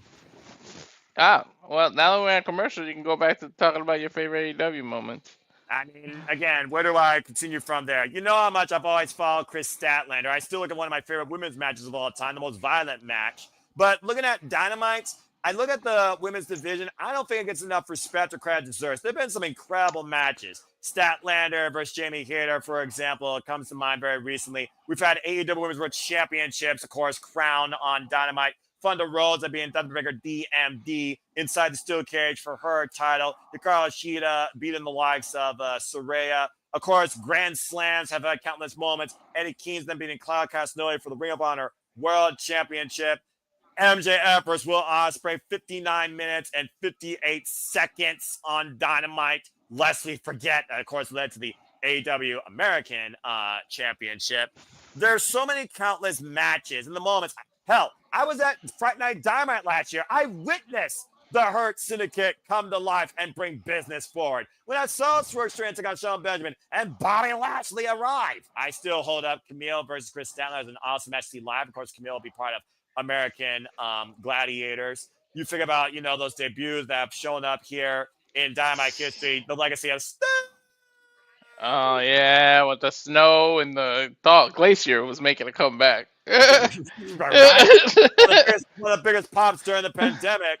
And of course, I think about the tribute to Brody Lee when the wrestling world stood still in unity of sympathy and humility. Still probably the most emotional wrestling tribute show I've ever seen in my life. And in general, I think about that promo that Cody Rhodes gave in front of nobody. That reminded us why we love this business and why Dynamite still had to bring the boom and come to life. As we are back in tonight, AEW Dynamite 300, our main event. Breaking the throne. Yeah, right. And Double or Nothing 2019, and then Building a Kingdom, and of course becoming the first ever TNT champion. Irish Whip now. Kota Ibushi sent in the corner by Okada. Okada, whoop, sidestep by Ibushi. Man, man, folks, tonight AEW Dynamite 300. Kota Ibushi versus Kazuchika Okada. Drop kick. Shit. Bryan Danielson winning the title. Bryan Danielson winning the title all in last year, to your point. Again, all in. We're going all in. All the stakes, all the titles, all the history, all the moments, all the possibilities imaginable. One thing's for certain. We're going to crown the first ever AEW Unified Champion between Kazuchika Okada and Kenny Omega, where the Continental and the International Champion become one, and a new legacy will be born as we renew one of the greatest rivalries of all time, and Okada will prove he will be willing to do anything to beat Kenny Omega at this point. He's aligned himself with Don Callis. I can't wait. That's my main event of All In. Yeah, damn right. Kota Ibushi right now lining up the Rainmaker here. Oh, man, what a Soulbot. And another round kick by the Golden Star. Kota Ibushi, watch Ibushi flow like water with a beautiful picture perfect moonsault. Get a 2 count. And again, we talk about how ring rust is your worst enemy. There was no ring rust on Kota Ibushi last week against Trent Beretta. Mm-hmm. Again, the emotions got to be at an all-time high, though, for Kota Ibushi, fighting on behalf of Kenny Omega here. Now squaring up Okada. Bombardier! The running knee strike cover! Oh! I don't think this moment can be as appreciated until it's over. Once it's over, the dust settles, it would like really hit him. Well, there are those priceless memories that we hold on to as professional wrestling fans, and this will certainly be one of them, if not all in. Mm-hmm. Now, Ibushi trying to hoist up Kazuchika Okada, possibly for a tombstone. Of course, Kota Ibushi knows how to channel. Oh, flapjack. A very unique state, a fluke state, where it's almost like he goes into a state of lethal, emotionless warfare. And not even he knows what he's going to do when he's in that mode. And Okada knows very well how dangerous that mode is. He called out for that mode at Wrestle Kingdom 14. Now looking for the money clip. My God, did you see the height on that flapjack? Shit. Yeah, look at the positioning of Kazuchika Okada here with this grip, though, around Kota Ibushi's head, though, Walter. Mm-hmm. Good S-grip there behind the head of Kota Ibushi, of course, trapping the forearm around Kota Ibushi's throat. Kazuchika Okada sends Ibushi up and over, hooking him up. Speaking of Ibushi's head and neck, oh, God, neck breaker over the leg. Again, Ibushi's neck's been targeted by so many individuals, including Tetsuya Naito. I still remember their matches over the Intercontinental Championship. Made me cringe. A scoop slam by Okada, and we all know what this sets up for, Walter. Mm-hmm. He's climbing the ropes. Yeah, it looks like Okada looking to drop that elbow across the heart. Damn, he got all of it, too. And you know what Okada's looking for here. Cameraman, get ready. Shaking bastard! Sending a message to everybody, including Kenny Omega. Ibushi knows what's coming, though. It's Okada. Gains wrist control. Ibushi pushes Okada in the corner. Force the break. Don't count Ibushi ever out of a fight. Ibushi right now. Oh, man. Again, booted by Okada. Shotgun drop kick. Jesus. Ibushi got launched into that corner. And I think it's headed the bomb turnbuckle, Walter. Yep. Yo, Ibushi might be out. Look at these forearms. And he just falls right back into the turnbuckle. Now, Okada, though, Walter, you remember what I said earlier? Yeah, about the fluke? Yeah, I think Murder Ibushi may have just engaged. Okada with a running smile on his face. I think he realizes what he did. Ibushi. Oh, no! Again, when he goes into this state, all you can do is cover up because he don't give a damn if he hits you with a closed fist. He will knock your ass out. And Ibushi right now, literally, look at Okada covering up. Let me say that again. Okada is covering up. Right? What the hell? Again, those are closed fists, though. You've got to be careful. He can risk disqualification here. And swing and a miss. Risk control. Rainmaker, swing and a miss. Long shot on a lariat. Damn. Swinging for the fences. Man. Take a look at the replay here, Walter, and look at this haymaker. Look at that impact. Golly. I swear, lariat is one of my favorite moves in professional wrestling. Of course, these two have history going all the way back to 2009. Their first singles match, Okada won. It wasn't even in New Japan Pro Wrestling. It was in DDT Pro. And, look at Ibushi. Might be looking at finishes now. Going up to the top rope where the Phoenix may run. Wait a minute. Okada. Uh-oh. Okada quick to his feet. Trying to bring Ibushi back down towards ring level. Now the waist lock applied. German suplex. Ibushi landing hard, high angle, and written up. Oh, shit. That was right in the... Oof. Yeah, you felt that one, Mr. UFC. How'd that rack up for you? Oh, he's that was right on the temple. I think he's going to try to choke Okada out. He's calling for it. But Bushi's not necessarily a submissionist, Walter. He is literally a lethal striker. His knockout blow is that knee strike, the Kamigoye. Although he also knows how to use the last ride, Golden Star Powerbomb. Oh, I saw him go like this. I thought he was like saying he was going to choke him out. Honestly, sometimes I don't think Ibushi knows what he's going to do. Yeah, it's true. And right now, Ibushi with Kazuchika Okada, double underhook, might be looking for a massive, oh Lord. Oh my God! What the fuck? Kick out at 2.5! How did he kick out? Avalanche Tiger Driver out of the corner. What the fuck? Look at his face right now. Okada's eyes are in the back of his head, Noah. And somehow enough consciousness to kick out at 2 9/10. Look at this. Damn. You gotta believe that's pure instinct at that point. And again, that makes 6 cents. Looking for Kamigoye. Okada hooking up Ibushi. Ibushi, though, caught. Okada sits in. Both legs. Ibushi. Counter roller. Cover. And kick out 2. Both men back to their feet. Ibushi with the wrist, though. Okada grabbing the rope. Looking for relief here. Paul Turner calling for the break. Oh, Rainmaker! Rainmaker. I think he's going to go for another one. And he's going to go for the full torque this time. Nope. Ibushi again. Looks like a drop kick. I will always say it. Okada and Randy Orton have the two most beautiful drop kicks in the wrestling industry. And here comes Rainmaker. Folded him.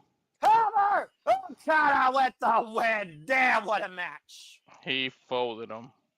Put him like an accordion there. Look at that. Ibushi is still in that position. And in 09, Okada knew he was in a fight tonight, and he took Ibushi lightly for a moment and almost cost him. If he costs himself a moment of hubris, that's all Kenny Omega will need, less than even 80%, to beat him and become the first AEW Unified Champion. And Rocker Romero now coming in the ring with the Don Callis family. Don Callis, Lance Archer. Oh, come on already. And again, these Jackals and Don Callis. This might bring out Omega. This might bring out Omega. Well, hopefully we'll hear the battle cry. Lance Archer right now calling for Ibushi. Oh, wait a minute! Turn point! Turn in the building! With an equalizer. We haven't seen him since that attack. As if Omega needs to be any more fired up. You trying to slow this golden lever? Mm-hmm. Fans are on their feet in this building. And the numbers game trying to be used there against Kenny Omega. Oh, wait, Kenny! Kenny, watch your back! Kept it right up behind you with that baton. Wait, Kota Ibushi, though. Ibushi grabbed the baton. And now Omega's got Trent hooked up. Omega Ooh! Bushi! Take it out, Barreto, with a beautiful team move. If All In wasn't 10 days away, I would say that would be a good tag match, unless they add it to Collision. Look at this embrace. The face of Don Kai says it all as Omega embraces Ibushi. Wouldn't you love that as a tag match on Collision 100 right there? I would love that, absolutely. What I'm loving right now is the fact that once again, Kenny Omega is not alone. He has the greatest ally in his corner. And there's no doubt that Ibushi will be with Omega at All In. It was Ibushi and Omega that dethroned the Rainmaker and Gato. And it very well might be the same format that beats Okada with Don Callis. But that's next week at All In, as this Saturday we celebrate 100 episodes of Collision. But tonight, we enjoy once again another 2 hours of AEW Dynamite. Happy 300 of happy wrestling, folks. For Walter Cruz, I'm Noah Foster. Thank you all for tuning in. We will see you next time here at the Super Reliable Studios. AEW is indeed truly a home of professional wrestling. Tony should have made this the 4-hour special thing instead of... Yeah, in a way, but honestly, I need something on Saturday. My Saturday was boring last week. I had to get up for some stupid nonsense. I was sleeping perfectly. I had nothing to watch beforehand. Look, hey man, we could have did Dominion. Well, what did we? Make it official, folks. I hope that we all enjoyed. I hope that we all engaged with you positive ways tonight on Dynamite. I hope you all enjoyed it. Until next time, Walter, cut the freaking feed. We'll see you all this Saturday for Collision and the Saturday Shenanigans. Make a positive impact in life. Have a good night. Happy 300th episode of Dynamite. Happy 300th episode and happy 4th of July coming up. Indeed. And we'll see them on the 4th. Yes, we will. Adios, folks. I was looking for the thank you thing this whole time. I was trying to procrastinate. Oh, Walter, we're live. There we go. Up. We're live, pal. Yeah, we're live, pal. Giovanni, quote unquote. God, I love professional wrestling. And thank you, AEW.